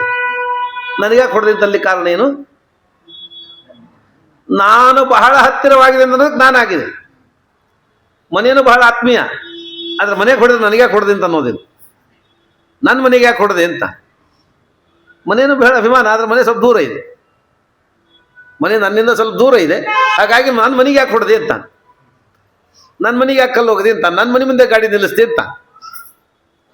ಆದ್ರೆ ದೇಹಕ್ಕೆ ಹೊಡೆದ್ರೆ ನನಗೆ ಯಾಕೆ ಹೊಡೆದೆ ಅಂತಾನೆ. ಆದರೆ ನಾನು ನನ್ನದು ಅಂತ ಅನ್ನೋದರ ಮಧ್ಯದಲ್ಲಿ ಸಣ್ಣ ಗೆರೆ ಇದೆಯಲ್ಲ, ಅದು ಮರೆತು ಹೋಗುವಷ್ಟು ಹತ್ರ ಇದೆ ದೇಹ. ಹಾಗಾಗಿ ನಾನು ನಾನು ನಾನು ಅಂತ ದೇಹದ ಬಗ್ಗೆ ಅಂತಾನೆ. ಆದ್ದರಿಂದ ಈ ಅಷ್ಟೇ ಏನಿದೆ ಅಲ್ಲ ಸ್ವಾಮಿತ್ವ, ನಾನು ದೇಹದ ಸ್ವಾಮಿಯಲ್ಲ, ನಾನು ದೇಹದಲ್ಲಿದ್ದು ಭೋಗ ಮಾಡುವವನಲ್ಲ, ನಾನು ಈ ದೇಹದ ಕರ್ತ ಅಲ್ಲ ಕರ್ತನ. ಈ ದೇಹ ನನ್ನ ಮಾತು ಕೇಳೋದಿಲ್ಲ. ಇದು ನಾವು ನಂದು ಅಂತ ಅನ್ಕೋತೀವಿ. ನಂದು ಯಾವಾಗ ನನ್ನ ಮಾತು ಕೇಳಿದ್ರೆ ನಂದದು. ನನ್ನ ಮಾತು ಕೇಳಿದ್ರೆ ನನ್ನ ದೇಹ ನನ್ನ ಮಾತು ಕೇಳೋದಿಲ್ಲ. ನಾನು ಜೀವ ಹೇಳ್ತದೆ ಅದು ಇದು ತಿನ್ಬೇಡ ತಡೆಯೋದಿಲ್ಲ ಅಂತ ಹೇಳಿ, ಆದ್ರೂ ನಾಲಿಗೆ ಬೇಕು ಅಂತ ತಿಂತಾ ಕೂತಿರ್ತದೆ. ಇವನಿಗೇನೋ ಉತ್ಸಾಹ ಬಂತು, ಎದ್ದ. ಧನುರ್ಮಾಸ ಯಾರೋ ಮಹಾತ್ಮ ಹೇಳಿದ್ರು, ಎದ್ದ 4 ಗಂಟೆಗೆ ದಬ ದಬ ನೀರು ಸುರ್ಕೊಂಡ್ಬಿಟ್ಟ, 2 ಕೊಡ 3 ಕೊಡ ತಣ್ಣೀರು ಆಯ್ತು. ನೆಗಡಿ ಬಂತು, ತಲೆ ಸ್ವೆಟರ್ ಹಾಕೊಂಡು ಶಾಲೆ ಹಚ್ಕೊಂಡು ಕೂತಿದ್ದ ಕಟ್ಟಿ. ಯಾಕ್ರೆ ಇಲ್ಲ ಅದೇ ತಣ್ಣೀರು ಸ್ನಾನ ಮಾಡಿದ ನೋಡ್ರಿ, ನೆಗಡಿ ಬಂದ್ಬಿಡ್ತು. ನಿನಗೆ ತಣ್ಣೀರು ಸ್ನಾನ ಮಾಡಬೇಕು ಅಂತಿತ್ತು, ಮಾಡಿದೆ. ಆದರೆ ನಿನ್ನ ದೇಹ ಇತ್ತಲ್ಲ, ಯಾಕೆ ಮಾಡಿದೆ? ಬೇಡ ಅಂತ. ತಣ್ಣೀರು ಸ್ನಾನ ಯಾಕೆ ಮಾಡ್ತಿ? ಬೇಡ, ಮಾಡಬೇಡ, ಒಲ್ಲೆ ಅಂತದ್ದು ದೇಹ. ಹಾಗಾಗಿ ದೇಹ ನಾವು ಹೇಳ್ದಂಗೆ ಕೇಳೋದಿಲ್ಲ, ದೇಹ ಹೇಳ್ದಂಗೆ ನಾವು ಕೇಳಬೇಕು. ದೇಹ ಹೇಳ್ತದೆ, ಇನ್ನು ನಿನಗೆ ಹೋಗ್ಬೇಡ, ಅಲ್ಲಿ ಹೋಗ್ಬೇಡ, ಇದನ್ನ ಮಾಡಬೇಡ, ಏನು ದೇಹ ಹೇಳ್ದಷ್ಟೇ ಕೇಳ್ಬೇಕು. ನಾವು ಹೇಳ್ದಂಗೆ ದೇಹ ಕೇಳೋದಿಲ್ಲ. ಅಂದಮೇಲೆ ದೇಹದ ಸ್ವಾಮಿ ನಾನಲ್ಲ, ದೇಹದ ಸ್ವಾಮಿತ್ವ ನನ್ನದಲ್ಲ. ದೇಹ ನಾ ಬಾ ಅಂದಾಗ ಬಂದಿಲ್ಲ, ನಾ ಹೋಗು ಅಂದಾಗ ಹೋಗೋದಿಲ್ಲ, ಇರು ಅಂದ್ರೆ ಇರೋದಿಲ್ಲ. ಅದು ಬಂದದ್ದು ನನ್ನ ಕೇಳಿ ಬಂದಿಲ್ಲ, ಹೋಗೋದು ನನ್ನ ಕೇಳಿ ಬಂದಿಲ್ಲ. ಅಂದಮೇಲೆ ನಂದೇನದು? ಅದ್ರ ಮೇಲೆ ನನ್ನ ಸ್ವಾಮಿತ್ವ ಎಷ್ಟಿದೆ? ನಂದೇನು ಸ್ವಾಮಿತ್ವ ಇಲ್ಲ. ಹೀಗೆ ಅನ್ಕೊಂಡ್ರೆ ಅಷ್ಟೇಯ. ಇದು ದೇಹ ನಂದಲ್ಲ, ದೇವ್ರದ್ದು ಅಂತ ಅನ್ಕೊಂಡ್ಬಿಟ್ರೆ ಅದು ಕಳ್ಳತನ ಅಲ್ಲ. ದೇವರ ಅಧೀನದಲ್ಲಿರುವ ದೇಹವನ್ನು ನಂದು ಅಂತ ಅನ್ಕೊಂಡ್ರೆ ಕಳ್ತ. ನನ್ನ ಅಧೀನದೊಳಗಿಲ್ಲ, ನಾನು ನಂದು ಅಂತ ಅನ್ಕೋತೀನಿ. ಈಗ ದೇಹ ಆಗಲಿ, ಮನೆಯದಾಗಲಿ, ಮನೆ ಆಗಲಿ, ಎಲ್ಲವೂ ನನ್ನ ಅಧೀನದೊಳಗೆ ಏನಿಲ್ಲ. ಇದು ಅದು ನಂದು ಅಂತ ಅನ್ಕೊಂಬೋದು ಕಳ್ತನ. ನನ್ನದಲ್ಲ ಅಂತ ಅನ್ಕೊಂಡ್ರೆ ನೋಡ್ರಿ ನಂದು ಅಂತ ಅನ್ಕೊಂಡ್ರೆ ಏನಾಯ್ತು? ನಾವು ಏನು ಅನ್ಕೊಂಡಿದ್ವಿ? ನಂದು ಅನ್ಕೊಂಡ್ರೆ ದೇವರಿಗೆ ಸಮರ್ಪಣೆ ಮಾಡಲಿಲ್ಲ ಅಂದ್ರೆ ಪುಣ್ಯ ಬರಲಿಲ್ಲ ಅಷ್ಟೇ ಅನ್ಕೊಂಡಿದ್ವಿ ನಾವು. ನನ್ನದಾದ ಮನೆಯನ್ನ, ನನ್ನ ಸಂಪತ್ತನ್ನು ನಾನು ದೇವರಿಗೆ ಸಮರ್ಪಣೆ ಮಾಡಿಲ್ಲ, ಆದ್ರಿಂದ ದೇವರಿಗೆ ಸಮರ್ಪಣೆ ಮಾಡಿದ್ರಿಂದ ಏನು ಪುಣ್ಯ ಬರಬೇಕು, ಅಷ್ಟು ಪುಣ್ಯ ಬಂದಿಲ್ಲ ಅಂತ ಅಷ್ಟೇ ಅನ್ಕೊಂಡಿದ್ವಿ. ಇಷ್ಟು ತಂದು ಪುಣ್ಯ ಬಂದಿಲ್ಲ ಅಂತ ಅನ್ಕೋಬೇಡ್ರಿ. ನೀವು ನಿಂದು ಅಂತ ಅನ್ಕೊಂಡು ಇಟ್ಕೊಂಡಿಯಲ್ಲ, ನಿಂದು ಅಂತ ಅನ್ಕೊಂಡು ಇಟ್ಕೊಂಡಿಯಲ್ಲ. ದೇವರ ಸಮರ್ಪಣೆ ಮಾಡೋದು ಬೇಡ, ನಿನ್ನ ಹತ್ರ ನಿಂದು ಅಂತ ಅನ್ಕೊಂಡು ಇಟ್ಕೊಂಡಿಯಲ್ಲ. ಅದ್ರ ಮೇಲೆ ಸ್ವಾಮಿತ್ವ ನಿಂದಿದೆ ಅನ್ಕೊಂಡಿಯಲ್ಲ. ದೇವರ ಸ್ವಾಮಿತ್ವದ ನಿಂದು ಅನ್ಕೊಂಡು ನಿನ್ನ ಕಳತನ ಮಾಡಿದ ಪಾಪ ಬಂತು ಅಂದ್ರು. ಹಾಗಾಗಿ ನಂದು ಅಂತ ಇಟ್ಕೊಂಡದ್ದಕ್ಕೆ ಬರೀ ಪುಣ್ಯ ಬರೋದು ಹೋಗಲಿಲ್ಲ, ಪಾಪ ಇದೆ. ಹಾಗಾಗಿ ದೇವರಿಗೆ ಎಲ್ಲವನ್ನು ಸಮರ್ಪಣೆ ಮಾಡಬೇಕು. ಸಖ್ಯಂ ಆತ್ಮನಿವೇದನಂ, ಕೊನೆಯ ಧರ್ಮ ಭಾಗವತದ ಭಕ್ತಿಯಲ್ಲಿ ತನ್ನದೆಲ್ಲವನ್ನು ಸಮರ್ಪಣೆ ಮಾಡಬೇಕು. ತನ್ನದೆಲ್ಲವನ್ನು ಸಮರ್ಪಣೆ ಮಾಡಿ ನಿಂದು ಅಂತ ಅನ್ಕೋಬೇಕು. ಏನಾಗೋದಿಲ್ಲ ಅದರಿಂದ. ಇಟ್ಕೊಳ್ಳೆ ದೇವ್ರು ತಗೊಂಡು ಹೋಗ್ತಾನ? ನಂದು ಅನ್ಕೊಳ್ಳೆ ಕೊಡುಪ ಅಂತ ನಾನು ದೇವ್ರು ಅನ್ನೋದಿಲ್ಲ. ನಂದು ಅನ್ಕೊಳ್ಳೆ ಹಂಗಾರೆ ಇಲ್ಲೇ ಇಟ್ಟು ಹೋಗ್ಬಿಡು ಅಂತ ಏನು ಅನ್ನೋದಿಲ್ಲ. ಬೇರೆ ಯಾರೋ ಅಂತಾರೆ, ಏನೋ ಕೊಡ್ರಿ ಅಂತ ಕೇಳ್ತಾರೆ, ಏನು ಕೇಳೋದು ಹಚ್ಚ ಕೊಡು ಹಚ್ಚೋದು ಹಾಗಾದ್ರೆ ಇಟ್ಟು ಹೋಗಂತ ಮನುಷ್ಯದ ಅನ್ಬೋದು. ದೇವ್ರೇನು ನೀವು ಒಂದಿಟ್ಟು ಏನು ತಿನ್ನೋದಿಲ್ಲ ದೇವರು. ನಿಂದು ಅಂದ್ರೆ ಸಾಕಪ್ಪ, ನಿನ್ನ ಹತ್ರ ಇರಲಿ, ಸಂತೋಷ ಆಯ್ತು, ಹೋಗಿ ನಿನ್ನ ಪುಣ್ಯ ಬರಲಿ ಅಂತ ಇಷ್ಟೇ ದೇವರಿಗೆ ನಾವು ಅನ್ಬೇಕು. ಆದರೆ ಅನ್ನುವ ಮಾನಸಿಕತೆ ಪಕ್ವತೆ ನಮಗೆ ಬರಬೇಕಷ್ಟೆ. ದೇವ್ರೇನು ತಿನ್ನೋದಿಲ್ಲ. ಏನು ಬೇಕು ಅವನಿಗೆ ದೇವ್ರಿಗೆ? ಆ ದೇವ್ರು ತಿಂತಾನೆ ಅಂತ ಆಗಿದ್ರೆ ದೇವ್ರ ಮುಂದೆ ಇಡ್ತಿದ್ರ ನೈವೇದ್ಯ? ದೇವರ ಮುಂದೆ ನೈವೇದ್ಯ ಇಡುವ ಧೈರ್ಯ ಎಲ್ಲ ಏನು ಇದೆ, ದೇವ್ರೇನು ತಿನ್ನೋದಿಲ್ಲ ಅನ್ನೋ ಹಿರಿಕೆ ಇಟ್ಟಿರ್ತೀವಿ ನಾವು. ಒಂದು ಅರ್ಧ ದೇವ್ರು ತಗೊಂಡಿದ್ದ ಅಂದ್ರೆ ಅಲ್ಲೇ ಮನೆಯಾಗಿದೆ ತಂದಿಲ್ಲ, ನೈವೇದ್ಯ ಮಾಡಿವಿ, ಅಲ್ಲಿದೆ ಅಲ್ಲೇ ಇಟ್ಟಿದ್ದು ತಂದಿಲ್ಲ ಅಂದ್ಬಿಡ್ತಿದ್ವಿ ನಾವು, ದೇವ್ರ ಮುಂದೆ ಇಡ್ತಿದ್ದಿಲ್ಲ ನಾವು. ಅಂದ್ರೆ ನಿಮ್ದೆಲ್ಲಾದ್ರೂ ಗುಡಿ ಮಠಕ್ಕೆ ಹೋದ್ರೆ ಒಂದು ಅರ್ಧ ತೆಂಗಿನಕಾಯಿ ತಕ್ಕೋತಿದ್ರು, ಅಲ್ಲಿ ಪೂಜಾರಿ ಒಂದು ಅರ್ಧ ಕಾಯಿ ತೆಗೆದಿಟ್ಕೊಂಡು ಅರ್ಧ ಬಟ್ಲ ಹಿಂದಿನ ಕೊಡ್ತಿದ್ರು, ಒಂದು ಸಣ್ಣ ಮುಂದಿನ ಬಟ್ಲ ಇಟ್ಕೋತಿದ್ರು. ಕೆಲವ್ರು ಹಂಗೆ ತೊಗೊಂಡು ಹೋಗ್ತಿಲ್ಲ ಕಾಯಿ, ನಮ್ಮನೆ ದೇವ್ರು ಇಲ್ಲೇನು ಅಲ್ಲೇ ಕಾಯಿ ತೊಗೊಂಡು ಹೋಗೋದು, ಅವ್ರು ಅರ್ಧ ಬಟ್ಟ ತಕ್ಕೋತಾರ. ಹಾಗಾಗಿ ನಮ್ಮ ಮನ್ಯಾಗ ದೇವ್ರು ಇದ್ದಾನಲ್ಲ ಅಲ್ಲಿಂದ ತೊಗೊಂಡು ಹೋಗೋದು ಬೇಡ ಅಂತಿದ್ರು. ಅರ್ಧ ಬಟ್ಲ ಕಾಯಿಗೇನೆ ನಾವು ಕಾಯಿ ಒಲೆ ಹಿಂದೆ ಬಂದು ನೋಡ್ತೀವಿ. ಈಗ ಯಾರು ಕಾಯಿಗೆ ತಕ್ಕೊಂಬೋದಿಲ್ಲ, ಎಲ್ಲ ಆಚಾರ ಹೈಫೈ ಆಗಿಬಿಟ್ಟಾರ. ಈಗ ಕಾಯಿ ತೊಗೊಂಡವ್ರಿ, ನಮ್ಮ ಮನ್ಯಾಗ ಯಾರು ಕಾಯಿ ಪಾಯಿ ತಿನ್ನೋಂಗಿಲ್ಲ, ನಾವು ಫೋನ್ ಪೇ ದಕ್ಷಿಣೆ ಹಾಕ್ರಿ ನಮಗೆ ಅಂತ, ದಕ್ಷಿಣೆ ಹಾಕ್ರಿ ನಿಮ್ಮ ಕಾಯಿ ಪಾಯಿ ನೀವು ಇದು ಬೇಡ ಅಂತಾರೀ. ಹಾಗೆ ಒಂದು ಅರ್ಧ ಕಾಯಿ ಬಟ್ಲ ತಗೊಂಡ್ರೆ ಕಾಯಿ ಒಯ್ದ ಇದ್ದು ನಾವು ದೇವರು ತಿಂದಿದ್ರೆ ಏನು ಕೊಡ್ತಿದ್ವಿ? ದೇವ್ರು ಏನು ತಿನ್ನೋದಿಲ್ಲ, ದೇವ್ರು ಏನು ತಿಂದದ್ದು ನಮ್ಗೆ ಗೊತ್ತು ಕೂಡ ಆಗೋದಿಲ್ಲ. ದೇವರು ಏನಾದ್ರು ಸ್ವೀಕಾರ ಮಾಡಿದ್ದು ನಮಗೆ ಗೊತ್ತು ಕೂಡ ಆಗೋದಿಲ್ಲ. ಅದೇನಿಂದ ನಾವು ಇಟ್ಟವರು. ಆದರೆ ಆ ದೇವರಿಗೆ ಸಮರ್ಪಣೆ ಮಾಡಿದ್ರಿಂದ ದೇವರು ಆ ಪದಾರ್ಥದಲ್ಲಿ ಏನು ವ್ಯತ್ಯಾಸ ಮಾಡದೇ ಇದ್ರು ಅದು ಹಾಗೆ ಇದ್ರು ಬಹಳಷ್ಟು ಪುಣ್ಯ ಕೊಡ್ತಾನೆ. ಬಹಳ ಪುಣ್ಯ ಬರುತ್ತೆ, ಪುಣ್ಯಕ್ಕಾಗಿ ಅದನ್ನ ಸಮರ್ಪಣೆ ಮಾಡ್ರಿ. ಆದ್ದರಿಂದ ಎಲ್ಲವನ್ನು ದೇವರಿಗೆ ಸಮರ್ಪಣೆ ಮಾಡಿದರೆ ಮಹಾಪುಣ್ಯ. ಸಮರ್ಪಣೆ ಮಾಡಿಲ್ಲ ಅಂದ್ರೆ ಪುಣ್ಯ ಬರೋದಿಲ್ಲ ಅಂತ ಅಷ್ಟೇ ಅಲ್ಲ, ದೇವರದ್ದನ್ನು ನೀ ನಂದು ಅಂತ ಅನ್ಕೊಂಡು ಕೂತಿಯಲ್ಲ ಪಾಪ ಬರ್ತದೆ, ಕಳತನ ಮಾಡಿದ ಪಾಪ ಬರ್ತದೆ ಅಂತ ವಿಷ್ಣು ತೀರ್ಥರು ಈ ಭಾಗವತ ಧರ್ಮದಲ್ಲಿ ಹೇಳಿಕೊಟ್ಟು. ಅದಕ್ಕಾಗಿ ಸಮರ್ಪಣೆ ಮಾಡೋದು ಪಾಪವನ್ನು ಕಳೆದುಕೊಳ್ಳಲಿಕ್ಕೆ, ಪುಣ್ಯವನ್ನು ಸಂಪಾದನೆ ಮಾಡಲಿಕ್ಕೆ, ಎರಡಕ್ಕೆ ಅನುಕೂಲ ಆಗುತ್ತೆ. ಬರೀ ಪುಣ್ಯ ಸಾಧನೆ ಅಷ್ಟೇ ಅಲ್ಲ, ಅದು ಅದರಿಂದ ಪಾಪವನ್ನು ಕಳೆದುಕೊಂಡಂತೆ ಆಗ್ತದೆ ಅಂತ ಹೇಳಿ, ಈಗ ಎಲ್ಲ ಅಸ್ಥೇಯ ಅನ್ಯರ ವಸ್ತುಗಳನ್ನು ಅಪಹಾರ ಮಾಡದೇ ಇರೋದು ಒಂದಸ್ಥೇಯ, ದೇವರ ಗುಣಗಳನ್ನು ನಂದು ಅಂತ ಅನ್ಕೊಳ್ಳಿದ್ರೆ ಇನ್ನೊಂದು ಅಸ್ಥೇಯ. ಎರಡು ಅರ್ಥ ಇದಕ್ಕೆ. ಬೇರೆಯವರ ಪದಾರ್ಥಗಳನ್ನು ಕಳತನ ಮಾಡದೇ ಇರೋದು ಅಷ್ಟೇ ಅರ್ಥ ಉಂಟು, ಅದನ್ನು ಮಾಡಬಾರ್ದು, ಅದು ಅಮುಖ್ಯವಾದ ಅರ್ಥ. ದೇವರ ಗುಣಗಳನ್ನು ನಂದು ಅಂತ ಅನ್ಕೊಂಡು ಹೇಳೋದು ಮುಖ್ಯವಾದ ಅಸ್ಥೇಯ, ಅದು ದೊಡ್ಡ ಅರ್ಥ. ಇಷ್ಟು ಹೇಳಿ ಎಲ್ಲ ಪದಾರ್ಥಗಳ ಮೇಲೆ ಮೋಹ ಇದ್ರೆ ಕಳತನ ಮಾಡಬೇಕು ಅಂತ ಅನ್ನಿಸ್ತು. ಅದು ಮಾಡಬಾರ್ದು ಅಂತಂದ್ರೆ ಏನು ಮಾಡಬೇಕು? ಅನಿಕೇತನ. ಅನಿಕೇತನ ಅಂದ್ರೆ ತೀರ್ಥಯಾತ್ರೆ, ಸಂಚಾರ ಮಾಡ್ಕೊಂಡಿರೋದು, ಒಂದು ಕಡೆಗೆ ಇರಬಾರ್ದು. ಒಂದೇ ಕಡೆಗಿದ್ರೆ ಮೋಹ ಜಾಸ್ತಿ ಆಗುತ್ತೆ. ಅದಕ್ಕಾಗಿ ಸಂಚಾರ ಮಾಡ್ಕೊಂಡಿರಬೇಕು ಅಂತ ಅನಿಕೇತನ ಅಂತ ನಾವು ಧರ್ಮವನ್ನು ಹೇಳಿದ್ರು. ನಿಕೇತನ ಅಂದ್ರೆ ಮನೆ, ನಿಕೇತನ ಅಂದ್ರೆ ವಾಸಕ್ಕಾಗಿ ನಿರ್ದಿಷ್ಟ ಮಾಡಿಕೊಂಡು ಒಂದು ಜಾಗ, ಅದಕ್ಕೆ ನಿಕೇತನ ಅಂತ ಕರೀತಾರೆ. ಅನಿಕೇತನ ಅಂದ್ರೆ ಓ ನನ್ನ ಚೇತನ ಆಗುನಿ ಅನಿಕೇತನ ಅಂತ ಹಾಡು ಮಾಡಿದ್ನಲ್ಲ ಒಬ್ಬ ಕವಿ. ಅನಿಕೇತನ ಅಂದ್ರೆ ವಾಸಕ್ಕೆ ತನ್ನದು ಅಂತ ಅನ್ನುವ ನಿರ್ದಿಷ್ಟವಾದ ಸ್ಥಾನ ಇಲ್ಲೇ ಎಲ್ಲಿ ಸಿಕ್ತೋ ಅಲ್ಲಿ ವಾಸ ಮಾಡೋದು, ಹೋಗ್ತಾ ಇರೋದು, ದಿವಸ ಹೋಗೋದು. ಆದ್ದರಿಂದ ಈ ಮನೋಭಾವವನ್ನು ಹೇಳ್ತದೆ, ಸಂಚಾರ ಮಾಡ್ತಾ ಇರೋದು. ಆದರೆ ಹೀಗೆ ಸಂಚಾರ ಮಾಡ್ತಾ ಇರುವುದು ಅಂತ ಅನ್ನೋದು ಜ್ಞಾನಿಗಳಿಗೆ ಸಮ್ಮತವಲ್ಲ. ಬರೀ ಊರು ಬಿಟ್ಟು ಸಂಚಾರ ಮಾಡೋದೇ ಅನಿಕೇತನತ್ವ ಅಲ್ಲ ಅಂತ ಹೇಳ್ತಾರೆ. ಅಂದ್ರೆ ಭಗವಂತನ ಬಗ್ಗೆ ಯಥಾರ್ಥ ಜ್ಞಾನ ಮಾಡಿಕೊಡುವ ಸಜ್ಜನರು ಇದ್ದಲ್ಲಿಗೆ ಅವ್ರು ನೋಡ್ಕೊಂಡು ಹೋಗೋದೇ ನಿಜವಾದ ಅನಿಕೇತನ ತೀರ್ಥಯಾತ್ರೆ. ಇದು ನಿಜವಾದ ತೀರ್ಥ, ಇದೇ ತೀರ್ಥಕ್ಕೆ ನಿಜವಾದ ಸಂದರ್ಶನ. ಅದು ಇದು ಯಾರಿಗೆ ಗೊತ್ತಿಲ್ಲ, ಅವರು ನದಿಗಳಿಗೆ ಹೋಗಿ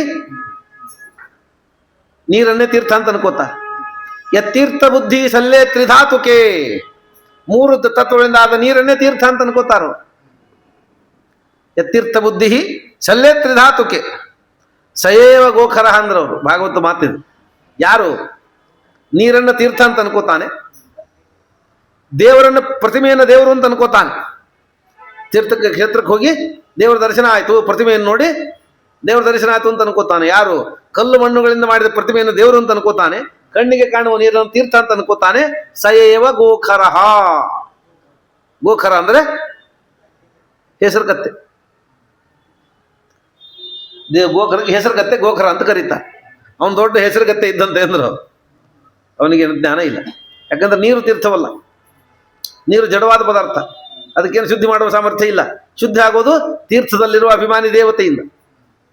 ಹಾಗಾಗಿ ಎಲ್ಲಿ ಹೋದ್ರು ಇದ್ರ ಅಭಿಮಾನಿ ದೇವತೆ ಇದ್ದಾನೆ ಅಥವಾ ಇದ್ದಾಳೆ, ಇರ್ತಾನೆ. ಅಭಿಮಾನಿ ದೇವತೆಯನ್ನು ಸ್ಮರಣ ಮಾಡಿ ಅವರ ಸ್ಮರಣಪೂರ್ವಕ ಸ್ನಾನ ಮಾಡಿ ಅರಿಕೆ ಕೊಟ್ಟು, ಅಥವಾ ಅವರ ನೀವು ಸ್ನಾನ ಮಾಡಿ ನನಗೆ ಅನುಗ್ರಹ ಮಾಡಿದ್ದೀರಿ ಅಂತ ಅರಿಕೆ ಕೊಟ್ಟು ಕೃತಜ್ಞ ಸಮರ್ಪಣೆ ಮಾಡಿ ತೀರ್ಥ ಮಾಡ್ಕೊಂಬಂದ್ರೆ ಒಂದು ಸ್ನಾನ ಆಗುತ್ತೆ. ಹಾಗಾಗಿ ಮುಳುಗುವ ಸ್ನಾನವಲ್ಲ.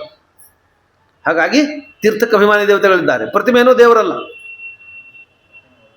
ಪ್ರತಿಮೆಯನ್ನು ದೇವರು ಅಂತ ಅನ್ಕೋಬಾರ್ದು. ಪ್ರತಿಮೆಯನ್ನು ದೇವರು ಅಂತ ಅನ್ಕೊಂಡ್ರೆ ಏನಾಗ್ತದೆ? ಪ್ರತಿಮೆ ಜಡ, ಪ್ರತಿಮೆ ಕಲ್ಲು, ಪ್ರತಿಮೆ ಮಣ್ಣು, ಪ್ರತಿಮೆ ತಾಮ್ರ, ಪ್ರತಿಮೆ ಹಿತ್ತಾಳೆ, ಬೆಳ್ಳಿ, ಏನೋ ಒಂದು ಧಾತು, ಅದು ಜಡ ಪದಾರ್ಥ. ಪ್ರತಿಮೆಯನ್ನು ದೇವರು ಅಂದ್ರೆ ದೇವರ ಜಡ ಪದಾರ್ಥ ಅಂದಂಗೆ ಆಯ್ತಲ್ಲ.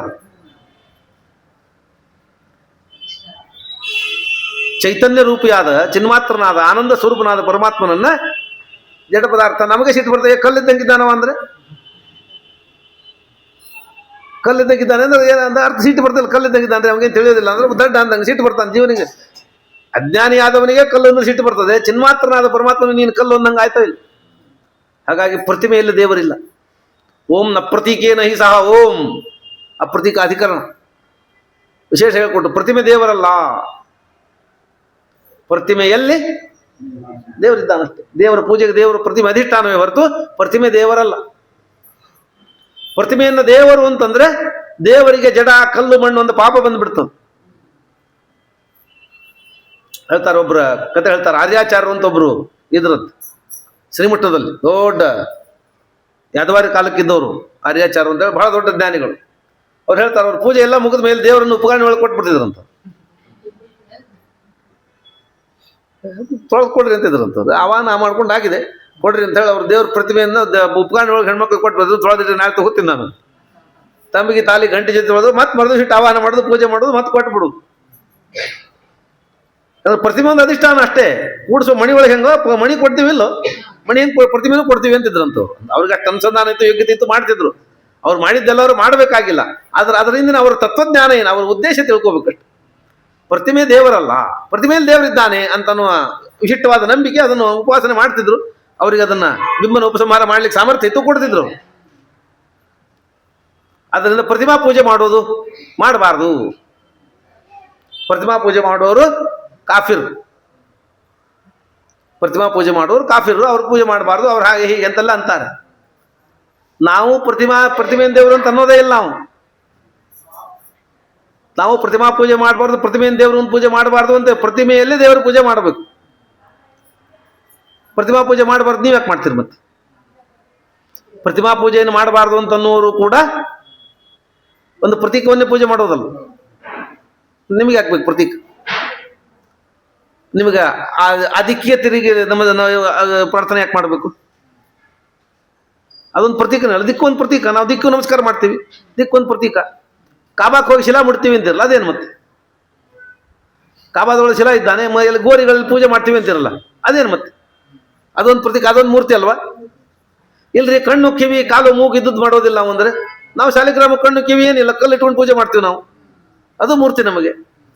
ಆದ್ದರಿಂದ ಮೂರ್ತಿ ಪೂಜೆಯ ಕಾನ್ಸೆಪ್ಟ್ ಗೊತ್ತಿಲ್ಲದೆ ಇದ್ದವರು ಮೂರ್ತಿ ಪೂಜೆ ಮಾಡಬಾರ್ದು ಅಂತಂದ್ರು.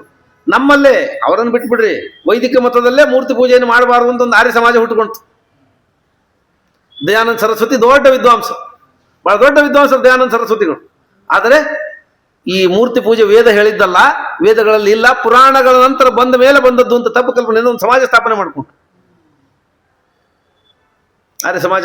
ಗೊತ್ತಿರಿ, ಈ ನಮ್ಮ ಭಾಗದಲ್ಲಿ ಬಹಳ ಕಡಿಮೆ, ಉತ್ತರ ಭಾರತದಲ್ಲಿ ಬಹಳ ದೊಡ್ಡ ಪ್ರಮಾಣದಲ್ಲಿ ಇದೆ ಅದು.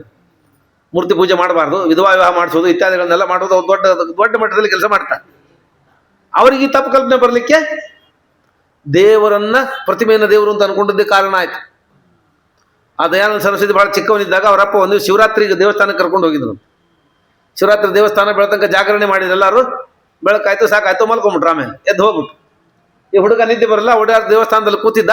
ಆ ಶಿವರಾತ್ರಿ ಜಾಗರಣೆ ಮಾಡಿ ಶಿವನಿಗೆಲ್ಲರೂ ಸ್ವಲ್ಪ ಬಿಲ್ಪತ್ರಿ, ಹೂವು, ಅಕ್ಕಿ ಪಕ್ಕಿ ಏನೋ ಹಾಕಿದ್ರಲ್ಲ, ಅದನ್ನ ತಿನ್ಲಿಕ್ಕೆ ಒಂದು ಇಲಿ ಬಂದಿತ್ತು. ಆ ಶಿವಲಿಂಗದ ಮೇಲೆ ಹತ್ತಿ ಇಲಿ ಅದು ಕಾಳು ತಿಂತಾ ಕೂತಿತ್ತು. ಆವಾಗ ಹುಡುಗ ಅನ್ಕೊಂಡ, ತನ್ನ ತಲೆ ಮೇಲೆ ಹತ್ತಿದ ದೇವರನ್ನೇ ಇಲಿಯನ್ನೇ ಓಡಿಸ್ಲಿಕ್ಕಾಗಿಲ್ಲ, ಇವನಂಥ ದೇವರು.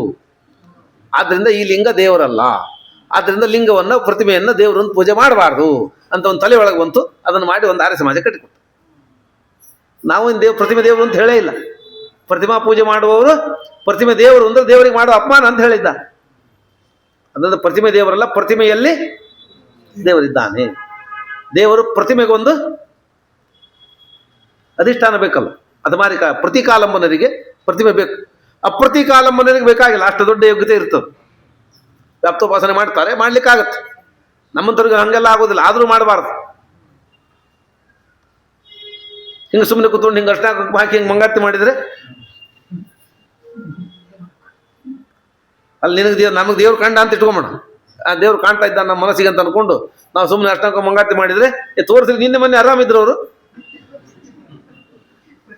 ನಿನ್ನೆ ಮೊನ್ನೆ ಆರಾಮಿದ್ರು ನೋಡ್ರಿ, ಪಾಪ ಏನೋ ಹೆಚ್ಚು ಕಡಿಮೆ ಆಗಬೇಕು, ಸ್ವಲ್ಪ ಧಾರವಾಡ ರೋಡಿಗೆ ಬೆಳಗಾವಿ ರೋಡಿಗೆ ಕರ್ಕೊಂಡು ಹೋಗ್ರು ಅವ್ರು. ತೋರಿಸ್ರಿ ಅನ್ನೋದು ಜಗತ್ತು, ಜಗತ್ತಿಗೆ ತನ್ನ ಯೋಗ್ಯತೆಗೆ ನೋಡ ಜಗತ್ತು ಮಂದಿನ ಟ್ರೀಟ್ ಮಾಡ್ತದೆ. ಶ್ರೀಮದ್ ಆಚಾರ್ಯರ ಕತೆ ಹೇಳ್ತಾರೆ, ಅವರು ಸನ್ಯಾಸ ತಗೊಂಡು ಹೋಗ್ಬೇಕು ಹೊರಟಿದ್ರು, ಮನೆ ಹೊರಗೆ ಬಂದರು, ಮನೆ ಒಂದು ಕಲ್ಲು ಕಂಬ ನಮಸ್ಕಾರ ಮಾಡಿದ್ರಂತ. ಕೊನೆ ಸಾರ್ತಿಲಿ ಬಿಟ್ಟು ಹೊರಟಿದ್ದು ಮುಗಿತು ಋಣಾನ್ ಬಂದ ಅಂತ ನಮಸ್ಕಾರ ಮಾಡಿದ್ರು.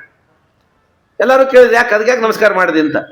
ದೇವ್ರ ಕಂಡ ನಮಸ್ಕಾರ ಮಾಡಿದೆ ಅಂತ ಹೇಳಿದ್ರೆ ನಗ್ತಾರೆ ಅನ್ಕೋ, ತಿಳಿದಿದ್ದವ್ರಿಗೆ ಏನು ಹೇಳೋದು ಅಂತ ಹೇಳಿ, ಬುರುವನ್ ಸ್ವಸ್ತು ಪ್ರಣತಿ ಧಾಮಿತಿ, ನನ್ನ ಮನೆಗೆ ಕಂಬ ನಮಸ್ಕಾರ ಮಾಡಿದ್ರೆ ನಿಂಗೇನು ಹೋಯ್ತು ನಡಿ ಅಂದ್ರು ಅಂತ. ನಮ್ಮನೆ ಕಂಬ ನಮಸ್ಕಾರ ಮಾಡಿ ನಿಂಗೇನಾಯ್ತು ಹೋಗು ಅಂದ್ರು, ದೇವರಿದ್ದಾನೆ ಅಂತ ಹೇಳಲಿಲ್ಲ. ಯಾಕಂದ್ರೆ ತಿಳಿದೇ ಇದ್ದವ್ರಿಗೆ ಹೇಳಿ ಆ ತಿಳಿಯುವ ಯೋಗ್ಯತೆ ಇಲ್ಲದವ್ರಿಗೆ ಹೇಳಿದ್ರೆ ತತ್ವಕ್ಕೆ ಅಪಮಾನ ಆಗುತ್ತೆ, ಆ ತತ್ವವನ್ನು ಅಪಮಾನ ಮಾಡಬಾರ್ದು ಅಂತ. ನಮ್ಮನೆ ಕಂಬಕ್ಕೆ ನಾನು ನಮಸ್ಕಾರ ಮಾಡಿದ್ರೆ ನಿನಗೇನಾಯ್ತು ಅಂತ ಕೇಳಿದ್ರಂತ, ದೇವರಿದ್ದಾನೆ ಅಂತ ಹೇಳಿಲ್ಲ, ಯಾಕಂದ್ರೆ ಅದನ್ನು ತಿಳಿಯುವ ಯೋಗ್ಯತೆ ಇಲ್ಲದವ್ರಿಗೆ. ಹಾಗಾಗಿ ಮನುಷ್ಯ ತನ್ನ ಬುದ್ಧಿಗಾಗಿ ಮಾಡ್ತಾನೆ, ಅಷ್ಟು ವ್ಯಾಪ್ತವಾದ ಭಗವಂತನನ್ನು ಪೂಜೆ ಮಾಡುವ ಯೋಗ್ಯತೆ ಇಲ್ಲದ ಪ್ರತಿಕಾಲ ಮನಸ್ಸಿಗೆ ಪ್ರತಿಮೆ ಬೇಕು, ಅಲ್ಲಿ ದೇವರನ್ನು ಪೂಜೆ ಮಾಡಬೇಕು ಅಂತ ಹೇಳಿ. ಹಾಗಾಗಿ ಅನಿಕೇತನ ಅಂದರೆ ಪ್ರತಿಮೆ ದೇವರಲ್ಲ, ತೀರ್ಥ ದೇವರಲ್ಲ ಅಂತ ತಿಳ್ಕೊಂಡು ಹೀಗೆಲ್ಲ ಕಡೆಗೆ ಸಂಚಾರ ಮಾಡ್ತಾ ಇರೋದು.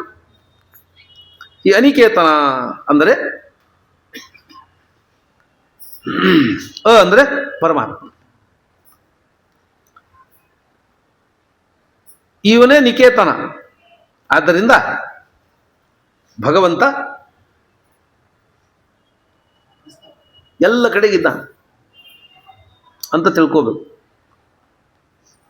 ಎಲ್ಲಿಗೂ ಒಂದು ಕಡೆಗೆ ಇರದೇ ಇರೋದು ಕಾರಣ ಏನು ಮೊದಲು ಅದನ್ನು ಹೇಳ್ಬೇಕು. ಚಾತ್ರ ಯಾಕೆ ಹೇಳ್ತದೆ, ಸನ್ಯಾಸಿಗಳು ಒಂದರ ಜಾಗದಲ್ಲಿ ಇರಬಾರ್ದು. ಚಾತುರ್ಮಾಸ ಬಿಟ್ಟರೆ ಬೇರೆ ಸಂದರ್ಭದಲ್ಲಿ ಗ್ರಾಮೈಕ್ಯರಾತ್ರರಾಗಿ ಒಂದು ಇನ್ನೊಂದು ಊರಿಗೆ ಹೋಗ್ತಾನೆ ಇರಬೇಕು. ಅಂದ್ರೆ ಒಂದೇ ಕಡೆಗಿದ್ರೆ ಅಭಿಮಾನ ಬೆಳೀತದೆ, ಇದು ನಂದು ಅಂತ ಶುರುವಾಗ್ತದೆ. ಭಾಳ ಒಂದೇ ದಿವಸ ಹೋದ್ರು ಸ್ವಂತ ಖರ್ಚು ಮಾಡಬಾರ್ದು. ಪುರಾಣ ಕೇಳಲಿಕ್ಕೆ ಬಂದವರು ಒಂದೇ ಜಾಗಕ್ಕೆ ಕೂತ್ಕೊಂಡ್ರು ಅಂದರೆ ನಾಳೆ ಬಂದಾಗ ಸರಿ ನನ್ನ ಜಾಗ ಅಂತ, ನಾ ಇಲ್ಲಿ ಕೂತಿದ್ದು ಇಲ್ಲೇ ಕೂತಿ ಅಂತ ಅದೇ ಜಾಗಕ್ಕೆ ಕೊಡ್ಬೇಕು. ಪುರಂದಾಸರ ಕಂಬ ಇದ್ದಂಗೆ ಅದು, ನಂದೇ ಜಾಗ ನಾನೇ ಕೊಡುವ ಅಂತ. ಹಾಗೆ ಅದ್ರ ಮೇಲೆ ಮೋಹ, ಅಷ್ಟಕ್ಕೆ ಮೋಹ ಬೆಳೀತದೆ. ಪದಾರ್ಥಗಳ ಸಂಪರ್ಕ ಮೋಹ ಬೆಳೆಸಿಬಿಡ್ತದೆ. ಇದು ಶಾಸ್ತ್ರ ಹೇಳುವ ಮಾತು, ಇದು ದುಷ್ಟರು ಈ ಮಾತನ್ನು ಹೇಳ್ತಾರೆ. ಮಂತ್ರ ಹೇಳಿದ್ಲಿ ಮಾತನ್ನು, ಕೈಕೇಯಿಗೆ ಮಂತ್ರ ಹೇಳಿದ್ಲು, ನಿನ್ನ ಗಂಡನ ವರ ಕೇಳು, ರಾಮನ ಕಾಡಿ ಕಳಿಸು, ಭರತನ ರಾಜ ಮಾಡು ಅಂತ. ಅವಳೊಂದು ಅಷ್ಟೇನೋ ಹೆಂಗೋ ಮಾಡಬಲ್ಲೆ, ರಾಮನನ್ನು ಅರಣ್ಯಕ್ಕೆ ಕಳಿಸಿದ್ರೆ ಭರತನನ್ನು ಜನ ರಾಜ ಅಂತ ಒಪ್ಕೋತಾರ ಅನ್ಲಕ್ಕೆ ಹುಚ್ಚಿ ಅಂದ್ಲಕ್ಕೆ ನಿಂಗೆ ಗೊತ್ತಿಲ್ಲ. ಜನ ಯಾರು ಮುಂದಿದ್ರು ಅವ್ರು ಜೈ ಅಂತ, ಜನ ಯಾರು ಮುಂದಿದ್ರು ಅವ್ರು ಜೈ ಅಂತಾರೆ. ಈಗ ಅಧಿಕಾರದವರು ಇದ್ದ ಮುಖ್ಯಮಂತ್ರಿ ಹಿಂದೆ ಓಡಾಡ್ತಿರ್ತಾರಲ್ಲ, ಇವನು ಭಾರಿ ಒಳ್ಳೆಯವನು ಅಂತೇನು ಅವ್ರ ಹಿಂದಿರೋದಿಲ್ಲ. ಅವರು ಅಧಿಕಾರದೊಳಗೆ ಇದ್ದಾನೆ ಅಂತಿರ್ತಾರೆ. ನಾಳೆ ಇವನು ಹೋಗಿ ಇನ್ನೊಬ್ಬನು ಬಂದ ಅಂದ್ರೆ ಅವನ ಮನೆ ಬಂದಿರ್ತಾರೆ ಇವರೆಲ್ಲ. ಇವತ್ತು ಮುಖ್ಯಮಂತ್ರಿ ಇದ್ದವ ತನ್ನ ಮನೆ ಗೇಟ್ ತಾನೇ ಹಾಕೋಬೇಕು, ವಾಚ್ಮನ್ ಕೂಡ ಇರೋದಿಲ್ಲ ಅವನ ಮನೆ ಮುಂದೆ. ಅವನು ಇವನ ಮನೆ ವಾಚ್ಮನ್ ಕೆಲಸಕ್ಕೆ ಹೋಗ್ತೀನಿ ಅಂತ ಹೋಗ್ಬಿಡ್ತಾನೆ. ಹಾಗಾಗಿ ಇವ್ರು ಯಾರು ಆ ವ್ಯಕ್ತಿಯ ಹಿಂದೆ ಇಲ್ಲ, ಆ ಸ್ಥಾನದ ಹಿಂದೆ ಇದ್ದಾರವ್ರು. ಆ ಸ್ಥಾನದ ಹಿಂದೆ, ಅಧಿಕಾರದ ಹಿಂದೆ ಇದ್ದಾರಲ್ಲ. ವ್ಯಕ್ತಿಯ ಬಗ್ಗೆ ಅವ್ರಿಗೆ ಏನು ಗೌರವ ಇಲ್ಲ, ಅವ್ರಿಗೇನು ಬಹಳ ದೊಡ್ಡ ಅಂತಾರಷ್ಟೇ. ಅವರು ಇವರು ಬೇಕು ಅಂತ ಹೇಳಿ ಇವನು ಕಳ್ಕೊಂಡ ಅಂದ್ರೆ ನಿರ್ಮಾಲ್ಯ ಅಷ್ಟೇ. ಅದು ಅಧಿಕಾರ ಕಳ್ಕೊಂಡ್ರೆ ಅದೊಂದು ನಿರ್ಮಾಲ್ಯ ಅಷ್ಟೇ, ತಿರುಗಿ ಕೂಡ ನೋಡೋದಿಲ್ಲ. ಅಧಿಕಾರ ಇರೋ ತನಕ ಎಲ್ಲ. ಅದಕ್ಕೆ ಒಂದು ಕತೆ ಹೇಳ್ತಾರೆ. ಒಬ್ಬನು ಶ್ರೀಮಂತ ಹೊರಟುಕೊಳ್ಳೆ ಎಲ್ಲರೂ ನಮಸ್ಕಾರ ನಮಸ್ಕಾರ ನಮಸ್ಕಾರ ಅನ್ನ. ನಮಸ್ಕಾರ ಅಂದ್ರೆ ಆಯ್ತು ತಿಳಿಸ್ತೀನಿ ಅಂತಿದ್ ನಾನು. ನಮಸ್ಕಾರ ಅನ್ಕೊಳ್ಳಿ, ಆಯ್ತು ತಿಳಿಸ್ತೀನಿ ಅಂತಂತಿದ್ದು. ಆ ಶ್ರೀಮಂತ ಆದ್ರಿಂದ ಅವನ ಹಿಂದೊಬ್ಬನು ಜೊತೆಗಿದ್ದು ಕ್ಲರ್ಕ್ ಇದ್ದವನು, ಕೆಲಸದವನಿದ್ದ. ಅವನು ಅಲ್ಲ, ಜನ ನಿಮಗೆ ನಮಸ್ಕಾರ ಮಾಡ್ತಾರೆ, ನೀವು ತಿಳಿಸ್ತೀನಿ ಅಂತಿರಲ್ಲ, ಯಾರಿಗೆ ಹೇಳ್ತೀರಿ ಅದನ್ನ ಅಂದ. ಅವ್ರ ಜನ ನಿಮಗೆ ಮಾಡ್ತಾರೆ, ಮತ್ತು ನೀವು ಅವ್ರು ತಿಳಿಸ್ತೀನಿ ಅಂತಿರಲ್ಲ ಯಾರಿಗೆ ಅಂದರು. ಆಗ ಶ್ರೀಮಂತ ಹೇಳೋದು, ಹುಚ್ಚ ನನಗೆ ಮಾಡ್ತಾರೆ ಅಂತ ತಿಳ್ಕೊಂಡಿನಿ, ಅದು ನಂಗೆ ಮಾಡೋದಿಲ್ಲ ಅವರು. ನಾ ಸಂಪತ್ತು ಗಳಿಸಿಟ್ಟಿಲ್ಲ, ಮನೆ ತಿಜೋರಿಗಳ ಸಂಪತ್ತದಲ್ಲ, ಅದಕ್ಕೆ ನಮಸ್ಕಾರ ಮಾಡ್ತಾರೆ. ಅದೆಲ್ಲ ಕಳ್ಕೊಂಡು ನಾಳೆ ನಾನು ರಸ್ತೆಗೆ ಬಂದೆ ಅಂದ್ರೆ ಯಾರು ನಾನು ಮಾತಾಡ್ಸೋದಿಲ್ಲ. ಆ ಸಂಪತ್ತೆಲ್ಲ ಕಳೆದು ಹೋದರೆ, ನಾನು ದರಿದ್ರನಾಗ ರಸ್ತೆಗೆ ಬಂದರೆ ಇವ್ರು ಯಾರು ನನ್ನ ಮಾತಾಡ್ಸಿದ್ರೆ ನಮಸ್ಕಾರ ಅಂತ ಅನ್ನೋದಿಲ್ಲ. ಅದರಿಂದ ಈ ಸಂಪತ್ತು ನಮಸ್ಕಾರ ನನಗಲ್ಲ, ಆ ಸಂಪತ್ತಿಗೆ ಮಾಡೋದು. ಹಂಗಾಗಿ ಅವ್ರು ನಮಸ್ಕಾರ ಮಾಡಿದ್ಕೊಳ್ಳಿ, ನಾನು ಆ ಸಂಪತ್ತಿಗೆ ತಿಳಿಸ್ತೀನಿ ಅಂತ ಹೇಳಿದೆ, ಅವ್ರು ಅದಕ್ಕೆ ಮಾಡ್ತಾರೆ ಅಂದ. ನೀವು ಯಾವ ಸಂಪತ್ತಿಗೆ ನಮಸ್ಕಾರ ಮಾಡ್ತಿರಲ್ಲ ಅದಕ್ಕೆ ತಿಳಿಸ್ತೀನಿ ಅಂತ ಹೇಳಿದೆ, ಅವ್ರು ನಂದಲ್ಲ ನಮಸ್ಕಾರ ಅಂದ. ಯಥಾರ್ಥವಾದ ತಿಳುವಳಿಕೆ ಇದ್ದವ್ರಿಗೆ ಮೊದಲೇ ಅಷ್ಟು ವಿವೇಕ ಬಂದುಬಿಡ್ತು. ಹಾಗಾಗಿ ಮಂತ್ರ ಹೇಳಿದ್ಲು, ಸನ್ನಿಕರ್ಷತ್ಯ ಸೌಹಾರ್ದಂ ಜಾಯತೆ ಸ್ಥಾವರೇಶ್ವಪಿ. ಭರತ ಇಲ್ಲ, ಅವನ ಬಗ್ಗೆ ಸ್ನೇಹ ಇಲ್ಲ. ರಾಮ ಇದ್ದಾನೆ, ಸ್ನೇಹ ಇದೆ. ರಾಮ ಹೋಗಿ ಭರತ ಬಂದರೆ ಭರತನ ಬಗ್ಗೆ ಸ್ನೇಹ ಮಾಡ್ತಾರೆ. ಕರಸವನ್ನ ಅಂದ, ಜೀವರ ಮೇಲೆ, ಭರತನ ಮೇಲೆ, ರಾಮನ ಮೇಲೆ ಬೇಡ, ಜಡ ಪದಾರ್ಥಗಳ ಮೇಲೆ ಮೋಹ ಬೀಳುತ್ತೆ. ಅದೇ ಬೇಕು, ಅದೇ ಬೇಕು ಅಂತ ಆಗಿಬಿಡ್ತು. ಕೆಲವರು ಮುದುಕರಿರ್ತಾರೆ ಮನೆಯೊಳಗೆ, ಅವ್ರದೇ ಲೋಟ ಬೇಕು ಅವ್ರಿಗೆ, ಅವ್ರದೇ ತಟ್ಟೆ ಬೇಕು, ಅವ್ರದೇ ತಂಬಿಗೆ ಬೇಕು. ಇಲ್ಲ ತೊಳಿಲಿಕ್ಕೆ ಹಾಕಿ ಇದನ್ನು ತೋರಿಂದ ಯಾಕೆ ಅದನ್ನು ಕೊಟ್ಟರೆ ತಿಂತೀನಿ, ಇಲ್ಲವಲ್ಲ ನಾನು ನಂದು ಅದು ಬೇಕು ನನಗೆ. ಇದು ಸಾಮಾನ್ಯರ ಕಥೆಯಲ್ಲ, ಎಲ್ಲರಿಗೂ ಇದಾಗತ್ತೆ. ಗಾಂಧೀಜಿಯ ಜೀವನ ಚರಿತ್ರೆಯಲ್ಲಿ ಗಾಂಧೀಜಿಯ ಕಾರ್ಯದರ್ಶಿ ಇದ್ದಲ್ಲ ಮಹಾದೇವ್ ದೇಸಾಯಿ ಅಂತ ಗಾಂಧೀಜಿ ಕಾರ್ಯದರ್ಶಿ, ಅವರು ಗಾಂಧೀಜಿಯ ಜೀವನ ಚರಿತ್ರೆ ಒಂದು ಬಯೋಗ್ರಫಿ ಬರ್ತಾರೆ. ಆ ಮಹಾದೇವ್ ದೇಸಾಯಿ ಬರೀತಾನೆ, ಗಾಂಧಿ ಎಷ್ಟು ಹಠಮಾರಿ ಇದ್ದ ಅಂದ್ರೆ ಭಾರಿ ಹಠಮಾರಿ ಮುದುಕ ಇದ್ದ ಅಂತಾನೆ. ಯಾಕಂದ್ರೆ ಗಾಂಧಿ ಜೀವ ಗೊತ್ತಲ್ಲ ನಿಮಗೆಲ್ಲ, ಸರಳತೆ, ಸೋಪು ಗಿಪ್ಪೇನು ಹಚ್ಚುವಂಗಿಲ್ಲ, ಎರಡು ಪಂಜ ಉಟ್ಕೊಂಬೋದು, ಕಲ್ಲು ತಗೊಂಡು ಮೈ ತಿಕ್ಕೊಂಬೋದು, ಕಲ್ಲು ತೊಗೊಂಡು ಮೈ ತಿಕ್ಕೊಂಡು ಸ್ನಾನ ಮಾಡ್ಬೇಕು, ಸೋಪು ಗಿಪ್ಪು ಮಾಡುವಂಗಿಲ್ಲ. ಆ ಸೋಪ್ ಯಾರು ತಂದು ಕೊಡೋರು? ಮತ್ತು ಅದು ದೇಶಿ ಮಾಡ್ಬೇಕು, ಮಾಡಿಗೆಲ್ಲ ಕಲ್ಲಿಂದ ಮೈ ಸ್ವಚ್ಛ ಮಾಡ್ಕೊಂಡು ಸ್ನಾನ ಮಾಡೋದು. ಗಾಂಧಿ ನಿಯಮ ಐತೆ, ಎಲ್ಲರಿಗೂ ಒಂದು ಕಲ್ಲು ಕೊಟ್ಬಿಟ್ಟಿದ್ರು, ಕಲ್ಲು ಇಟ್ಕೊಂಡು ಕಲ್ಲು ಸ್ನಾನ ಮಾಡಬೇಕು. ಹೀಗೆ ಸ್ನಾನ ಮಾಡ್ತಾ ಮಾಡಿ ಒಂದೂರ ಕಾರ್ಯಕ್ರಮ ಮುಗಿದು ಮುಂದಿನವ್ರಿಗೆ ಹೋದ್ವಿ. ಮರುದಿವಸ ಸ್ನಾನಕ್ಕೆ ಹೋದರೆ ಗಾಂಧೀಜಿ ಮೈ ತಿಕ್ಕೊಂಬ ಕಲ್ಲು ಸಿಗಲಿಲ್ಲ. ನನ್ನ ಕಲ್ಲೆಲ್ಲಿದೆ ಅಂತ ಹುಡುಕಿದ್ರು, ಎಲ್ಲ ಅವ್ನು ತಂದಿರಬೇಕು, ಇವ ತಂದಿರಬೇಕು. ನಾವು ಹುಡುಕಿದ್ದು ಯಾರು ತಂದೆಲ್ಲಿ ಬಿಟ್ಟು ಬಂದುಬಿಟ್ಟಿದ್ರು ಅದನ್ನು. ಗಾಂಧೀಜಿಯಿಂದ ನಾನು ಕಲ್ಲು ಬೇಕು ನನಗೆ ಅಂತ ಎಲ್ಲರೂ ನಮ್ಮ ತೋರಿ ಮಾಡಿರಿ, ಅದೇ ಕಲ್ಲಿಗೆ ಏನು ತೊಳಕ್ಕೆ ಬರ್ತಿದ್ರು. ಗಾಂಧೀಜಿ ಹೇಳ್ದ ನಂದೇ ಬೇಕು ನನಗೆ, ಅದೇ ಕಲ್ಲು ಬೇಕು ಅಂತ ಹೇಳ್ದ. ಮಹಾದೇವ್ ಬರಿತಾನೆ. 11 ಕಿಲೋಮೀಟರ್ ಮುಂದೆ ಬಂದಿದ್ದೀವಿ ನಾವು. ಓಡ್ತಾ ಹೋಗ ಕಲ್ಲು ತಂದು ಕೊಟ್ಟ ಮೇಲೆ ಸ್ನಾನ ಮಾಡ್ದ, ಅದೇ ಕಲ್ಲು ಬೇಕು ಅಂತ ಕೂತಿದ್ದ. ಹಿಂಗಿದ್ದು ಗಾಂಧೀಜಿ ಅಂತ ಬರಿತಾನೆ. 20 ಕಿಲೋಮೀಟರ್ ರೋಡ್ ಹೋಗ ಕಲ್ಲು ತಂದು ಕೊಟ್ವಿ ನಾವು, ಆಮೇಲೆ ಸ್ನಾನ ಮಾಡ್ದ. ಈಗ ಅದೇ ಬೇಕು ಅಂತ ಹಠ ಮಾಡಿದ, ಯಾಕಂದ್ರೆ ಅದು ನಂದು ಒಂಥರ ಅಭಿಮಾನ, ಹಂಗೆ ಬೆಳೆಸ್ತು. ಹೀಗೆ ಜಡ ಪದಾರ್ಥಗಳ ಮೇಲೆ ಮೋಹ ಬೆಳೀತೆ ಅಂತಂದ್ರೆ ಚೇತನದ ಮೇಲೆ ಬೆಳೆಯೋದೇನು? ಮಕ್ಕಳ ಮೇಲೆ, ಹೆಂಡತಿ ಮೇಲೆ, ಅವ್ರ ಮೇಲೆ, ಇವ್ರ ಮೇಲೆ ಮೋಹ ಬೆಳೆಯೋದೇನು ಆಶ್ಚರ್ಯ ಅಲ್ಲ, ಬೆಳೀತದೆ. ಅದಕ್ಕೆ ಅದು ಬೆಳಿಲಿಕ್ಕೆ ಆಸ್ಪದ ಇದ್ದಂತೆ ಮಾಡ್ರಿ, ಅನಿಕೇತರಾಗ್ರಿ. ಅದರಿಂದ ಮನೆಯನ್ನು ಅನಿಕೇತನ, ಮನೆ ಕಟ್ಟಬೇಡ್ರಿ ಅಂತ ಹೇಳಿದ್ದು ಅದಕ್ಕೆ. ಮೋಹಕವಾದ ಪದಾರ್ಥಗಳಲ್ಲಿ 3: ಹೆಂಡತಿ, ಮಕ್ಕಳು, ಮನೆ, ದುಡ್ಡು. ಮನೇನು ಭಾರಿ ಮೋಹ ಉಂಟು ಮಾಡ್ತದೆ. ಯಾಕಂದ್ರೆ ಯಾವುದನ್ನು ಸಂಪಾದನೆ ಮಾಡ್ಲಿಕ್ಕೆ ಕಷ್ಟ ಜಾಸ್ತಿ ಇದೆ, ಅದ್ರ ಮೇಲೆ ಮೋಹ ಜಾಸ್ತಿ ಇರ್ತದೆ. ಮನೆ ಕಟ್ಟೋದು ಬಹಳ ಕಷ್ಟ, ಮನೆ ಕಟ್ಟಿ ನೋಡು ಅಂದ್ರಲ್ಲ, ಮದುವೆ ಮಾಡಿ ನೋಡು ಅಂತ ಹೇಳಿ. ಮನೆ ಕಟ್ಟೋದು ಕಷ್ಟ, ಕಷ್ಟಪಟ್ಟು ಕಟ್ಟಿರ್ತಾನಲ್ಲ, ಹಂಗಾಗಿ ಮನೆ ಮೇಲೆ ಭಾರಿ ಮೋಹ. ಮನೆ ಮೋಹ ಎಷ್ಟು ಮೇಲೆ ಅಂದ್ರೆ, ಹೊಸದಾಗಿ ಮನೆ ಕಟ್ಟಿದ್ರೆ ಅಲ್ಲಿ ಹೋಗಲೇಬಾರ್ದು. ನೀವು ಮನೆ ಕಟ್ಟಿದ್ರು ಅಂತ ಹೋದ್ರಿಂದ ಅವ್ರು ಯಾಕೆ ಬಂದ್ರಿ ಅಂತ ಕೇಳೋದೇ ಇಲ್ಲ. ಹೋದ ಕೂಡಲೇ ಮನೆ ತೋರಿಸ್ಲಿಕ್ಕೆ ಶುರು ಮಾಡ್ತಾರೆ. ಹೋದ ಕೂಡಲೇ ಮನೆ ತೋರಿಸ್ತಾರೆ. ಇದು ಗ್ರೌಂಡ್ ಫ್ಲೋರ್, ಇದು ಫಸ್ಟ್ ಫ್ಲೋರ್, ಇದು ಬೆಲ್ಜಿಯಂ ಗ್ಲಾಸ್ ತರಿಸಿ, ಇದು ಕೋಟಕ್ಕಲ್ಲು, ಇದು ಕಡಪಾಕಲ್ಲು, ಇದು ತಾಂಡೂರಿಂದ ತರಿಸಿದ್ದು, ಇದು ಫಾರಿನ್ ಸ್ಟೋನ್, ಇದು ಅಲ್ಲಿಂದ ತರಿಸಿವಿ, ಇದನ್ನು ನಮ್ಗೆ ಗೆಳೆಯ ಕಳಿಸ್ಕೊಟ್ಟ, ಇದನ್ನು ಆನ್ಲೈನ್ ತರಿಸಿನಿ ಅಂತ ಬೇಕಾಗಿದೆ ಎಲ್ಲ ತೋರಿಸಿ ಎಲ್ಲ ಮಾಡಿ ಮನೆ ಕೂತರೆ ಯಾಕೆ ಬಂದಿರಿ ಅಂತ ನಾವು ಏನು ಕೆಲಸ ಅಂತೂ ಅಷ್ಟು ಮನೆ ನೋಡೋದಾಗ ನೀವು ಮಾತಾಡ್ಸೋದಿಲ್ಲ. ಆದ್ರೆ ಮನೆ ಅಷ್ಟು ತೋರಿಸ್ಬೇಕು ಅಂತ ಮೋಹ. ಮದುವೆ ಮಾಡಿದ ಮೇಲೂ ಅಷ್ಟೇ. ಮದುವೆ ಆಗಿತ್ತು ಹೋದ್ರಿ ಅಂದರೆ ಹೋದ ಕೂಡಲೇ ಬಂದು ಒಂದು ಆಲ್ಬಮ್ ತಂದು ಹೋಗಿತ್ತ, 30 kg ಇರ್ತದೆ, ಒಂದಿಷ್ಟು ದಪ್ಪ ಇರ್ತದೆ. ಅದನ್ನು ತಿರುಗಿ ತಕ್ಕ ಕೂತಿರ್ಬೇಕು. ಬ್ಯಾಡ ಅಂದ್ರೆ ಸುಮ್ ಕೂತ್ರೆ ತೆಗೆದು ತೋರಿಸ್ತಾ ನೋಡ್ರಿ, ಇವರು ನಮ್ಮ ಮಾಮ, ಇವ ನಮ್ಮ ಮಾಮನ ಅಳಿಯನ ಗೆಳೆಯ ಅಷ್ಟೇ ನಾನು. ಅವ್ ಮುಖ ಗೊತ್ತಿಲ್ಲ, ಮುಸುಡಿ ಗೊತ್ತಿಲ್ಲ, ಯಾರು ನೋಡೇ ಇಲ್ಲ ನಾವು. ಆದ್ರೂ ಹ್ಞೂ ಅಂದಿರ್ಬೇಕು ಅಂತ ಕೂತಿರ್ಬೇಕು. ಅಷ್ಟೆಲ್ಲ ನೋಡಿ ಆಲ್ಬಮ್ ತಿರುಗಿ ಹಾಕಿ ಮುಗಿದ ಮೇಲೆ ಯಾಕೆ ಬಂದಿದ್ರಿ ಅಂತಾರ. ಅಂತೂ ಮನೆ ಕಟ್ಟಿದ್ರೆ, ಮದುವೆ ಮಾಡಿದ್ರೆ ಮೋಹದಿಂದ ಅದನ್ನ ಅದ್ರ ಮೇಲೆ ಮೋಹ ಆಗಿಬಿಡ್ತದೆ. ಹಾಗಾಗಿ ಮನೆ ಕಟ್ಲಿಕ್ಕೆ ಹೋಗ್ಬಾರ್ದು. ಮನೆ ಕಟ್ಕೊಂಬೋದು ಭಾರಿ ಬಂಧಕ ಆಗಿಬಿಡ್ತದೆ. ಹೀಗೆ ಒಬ್ರು ಮನೆ ಕಟ್ಟಬೇಕು ಆಚಾರ್ಯ, ಮಂತ್ರಾಕ್ಷತೆ ಕೊಡ್ಸಿರಿ, ಮನೆ ಕೊಟ್ಟು ಮಂತ್ರಾಕ್ಷತೆ ಕೊಡ್ಸಿರಿ, ಸ್ವಂತ ಮನೆ ಆಗ್ಬೇಕು, ಧ್ವನಿ ಆಗ್ಬೇಕು ಅಂತ ಒದ್ದಾಡ್ತಿದ್ರು. ಆ ಮನೆ ಕೊಡಕ್ಕೆ ಆಯ್ತು, ಮಂತ್ರಾಕ್ಷತೆ ಆಯ್ತು, ಎಲ್ಲ ಮನೆ ಕಟ್ಟಿದ್ರು. ಆದ್ಮೇಲೆ ಕೇಳಿದ್ರು ಆಚಾರ, ಈಗ ನಾವು ಮನೆ ಆಯ್ತು ಆರಾಮ್ ಇರ್ಬೇಕಲ್ಲ ಅಂತ. ಏನು ಆರಾಮ ಆಚಾರ್ಯ, ಬಾಡಿಗೆ ಮನೆಯಾಗ ಆರಾಮಿದ್ದೆ ಅನ್ಲಕ್ಕಿ. ಬಾಡಿಗೆ ಮನೆ ಭಾಳ ಆರಾಮಿದ್ದೆ, ಈ ಮನೆ ಕಟ್ಟದಾಗಿಂದ ನನ್ನ ಗಂಡ ಜೀವ ತಿಂತಾನೆ, ಭಾಳ ತೊಂದರೆ ಆಗಿದೆ ಅಂದ್ಲು. ಯಾಕಂದ್ರೆ ಮನೆ ಬಾಡಿಗೆದಿತ್ತು, ಹೆಂಗೂ ಬಿಟ್ಟು ಹೋಗೋದು ಅಂತಿತ್ತು, ಭಾಳ ತಲೆ ಕೆಡಿಸೋದಿದ್ದಿಲ್ಲ ನಾವು. ಸ್ವಚ್ಛ ಆದ್ರೆ ಇರಲಿ, ಹೊಲಸಾದ್ರ ಅಲ್ಲಿ ಹೆಂಗೆ ಮಾಡ್ಲಿಕ್ಕೆ ಏನು ಮಾಡ್ಕೊಂಡು ಹೋಗ್ಬಿಡ್ದು ಹೋಗೋದು ಅಂತ ಹೇಳಿ ಮನೆ ಸ್ವಂತ ಮಾಡಿವಲ್ರಿ. ಬೇರೆ ಕೆಲಸನೇ ಇಲ್ಲ ನಮಗೆ.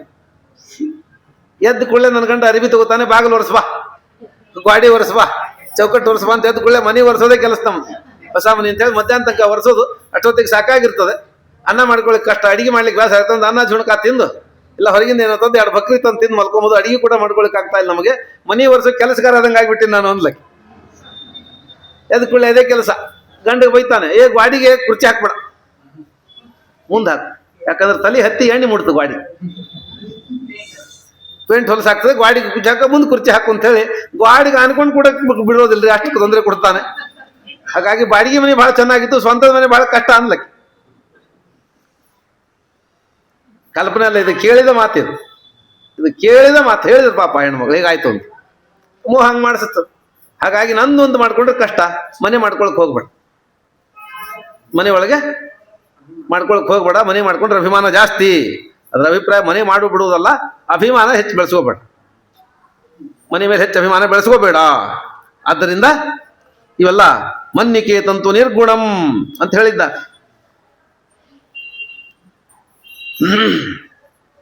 ಯಾವುದು ಮನ್ನಿಕೆ ತಂತು ನಿರ್ಗುಣಂ ಅಂದ್ರೆ ನಿರ್ಗುಣವಾದದ್ದು ಯಾವ ಪದಾರ್ಥ ಇಲ್ಲ ಜಗತ್ತೊಳಗೆ. ನಿರ್ಗುಣ ಅಂತಂದ್ರೆ ಯಾವುದರಲ್ಲಿ ಭಗವಂತನ ಮನೆ, ಯಾವುದು ಭಗವಂತನ ಆಶ್ರಯ ಸ್ಥಾನವಾಗಿದೆಯೋ ಅದು ಉತ್ತಮವಾದದ್ದು. ಯಾವುದು ಭಗವಂತನ ವಾಸಕ್ಕೆ ಅಯೋಗ್ಯವಾಗಿದೆ ಅದು ಯೋಗ್ಯವಲ್ಲ. ಇಷ್ಟು ನಿರ್ಣಯ ಇಟ್ಟುಕೊಂಡು ಮನೆಯನ್ನ ಮಾಡದೇ ಇರ್ರಿ, ಮನೆ ಮೇಲೆ ಹೆಚ್ಚು ಮೋಹ ಮಾಡದೇ ಇರ್ರಿ ಅಂತ ಹೇಳಿ ಚೀರವಸನಂ ಶಿಕ್ಷೇತ್. ಚೀರವಸನ, ಚೀರವಸನ ಅಂದರೆ ಹರಕು ಬಟ್ಟೆ.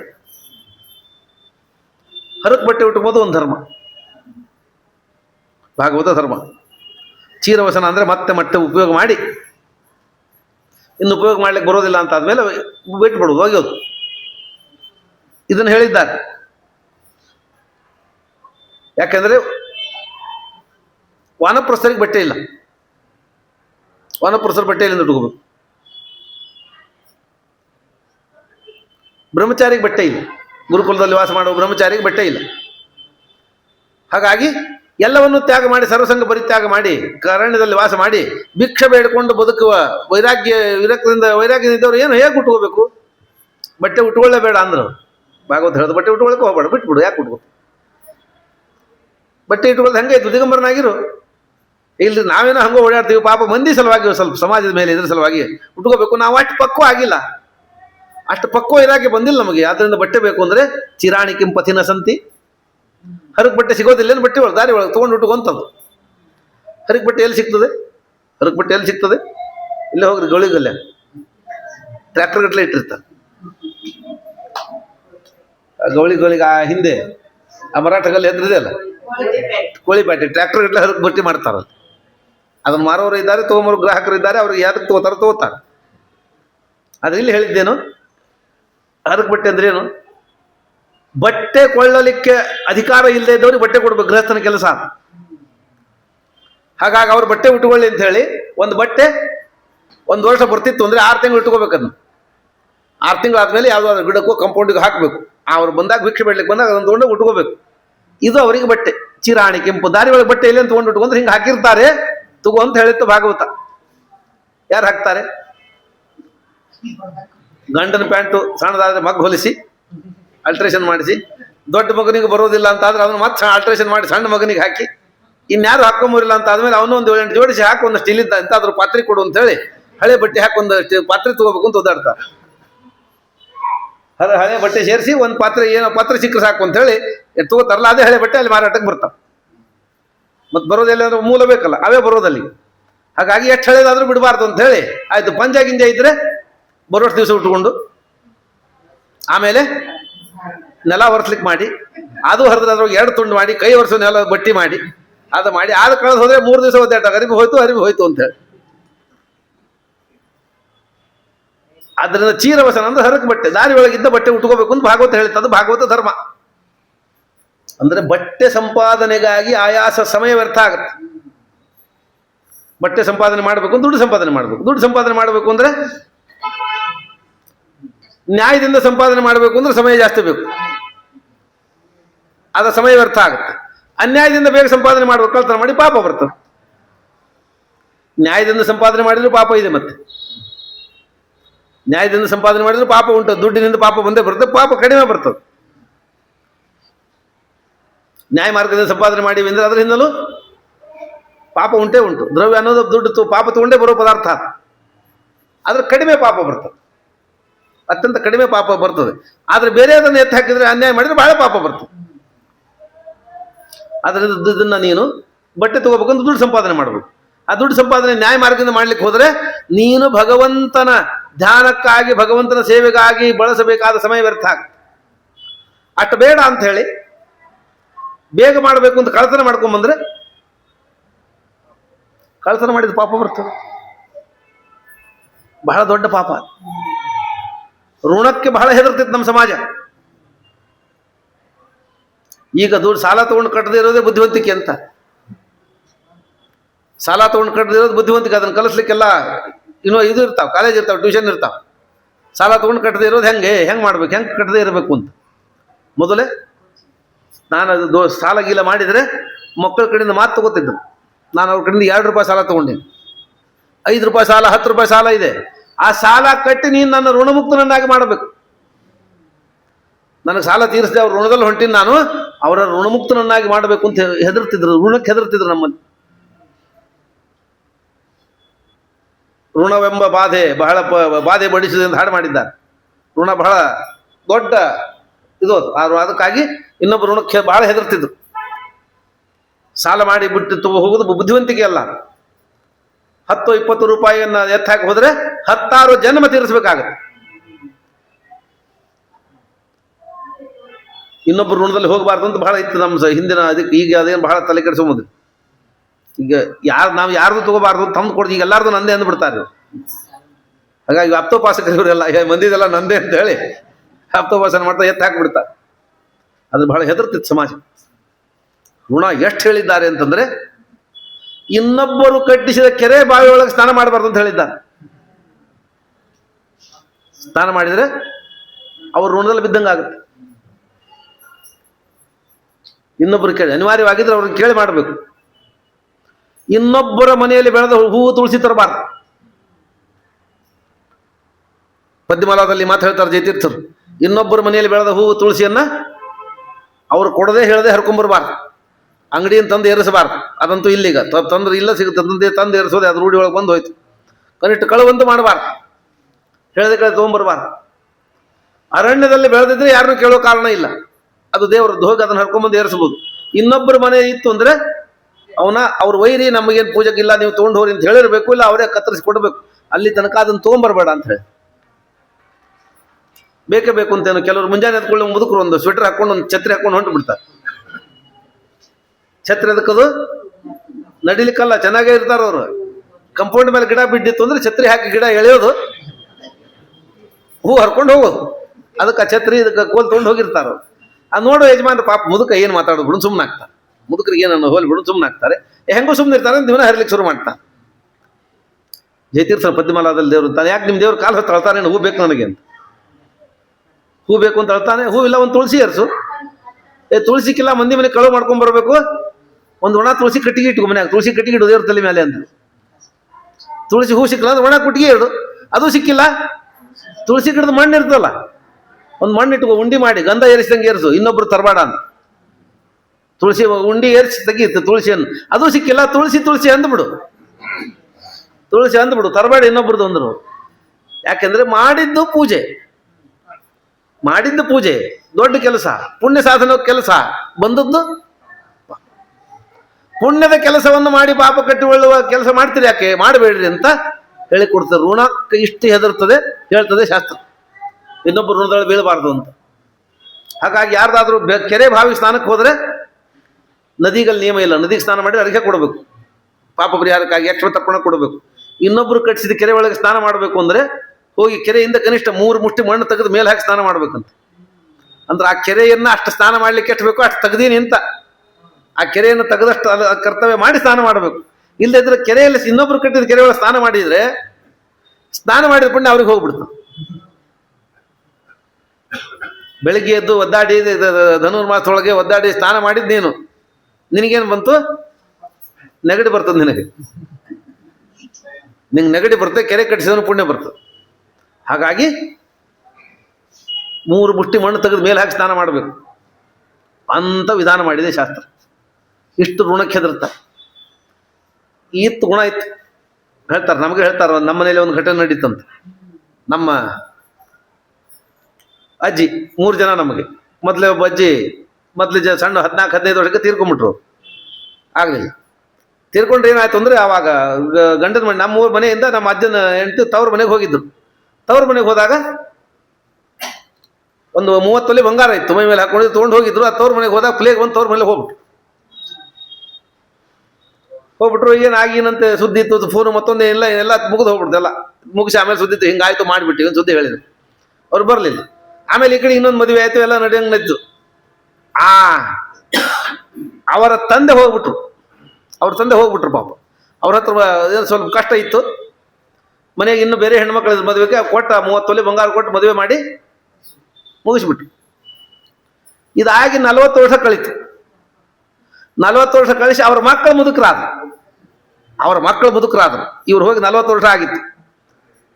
ಆವಾಗ ಅವರು ನಮ್ಮ ಅಜ್ಜ ಕರೆಸಿದ್ರಂತೆ. ಊರಿಗೆ ಬಂದು ಪತ್ರ ಹಾಕಿ ಚಕ್ಕಡಿ ಕೊಟ್ಟು ಕಳಿಸಿ ಬರ್ಬೇಕು ನೀವು ಅಂತ ಕರೆದು, ಇಲ್ಲ ನಮ್ಮಪ್ಪ ನಮಗೆ ಬರೋದು ಮಾತು ತಗೊಂಡು ಹೋಗಿದ್ದಾರೆ, ನಿಮ್ಮ ಮನೇದು 30 ತೊಲೆ ಬಂಗಾರ ನಮ್ಮ ಮನೆಯೊಳಗಿತ್ತಂತೆ,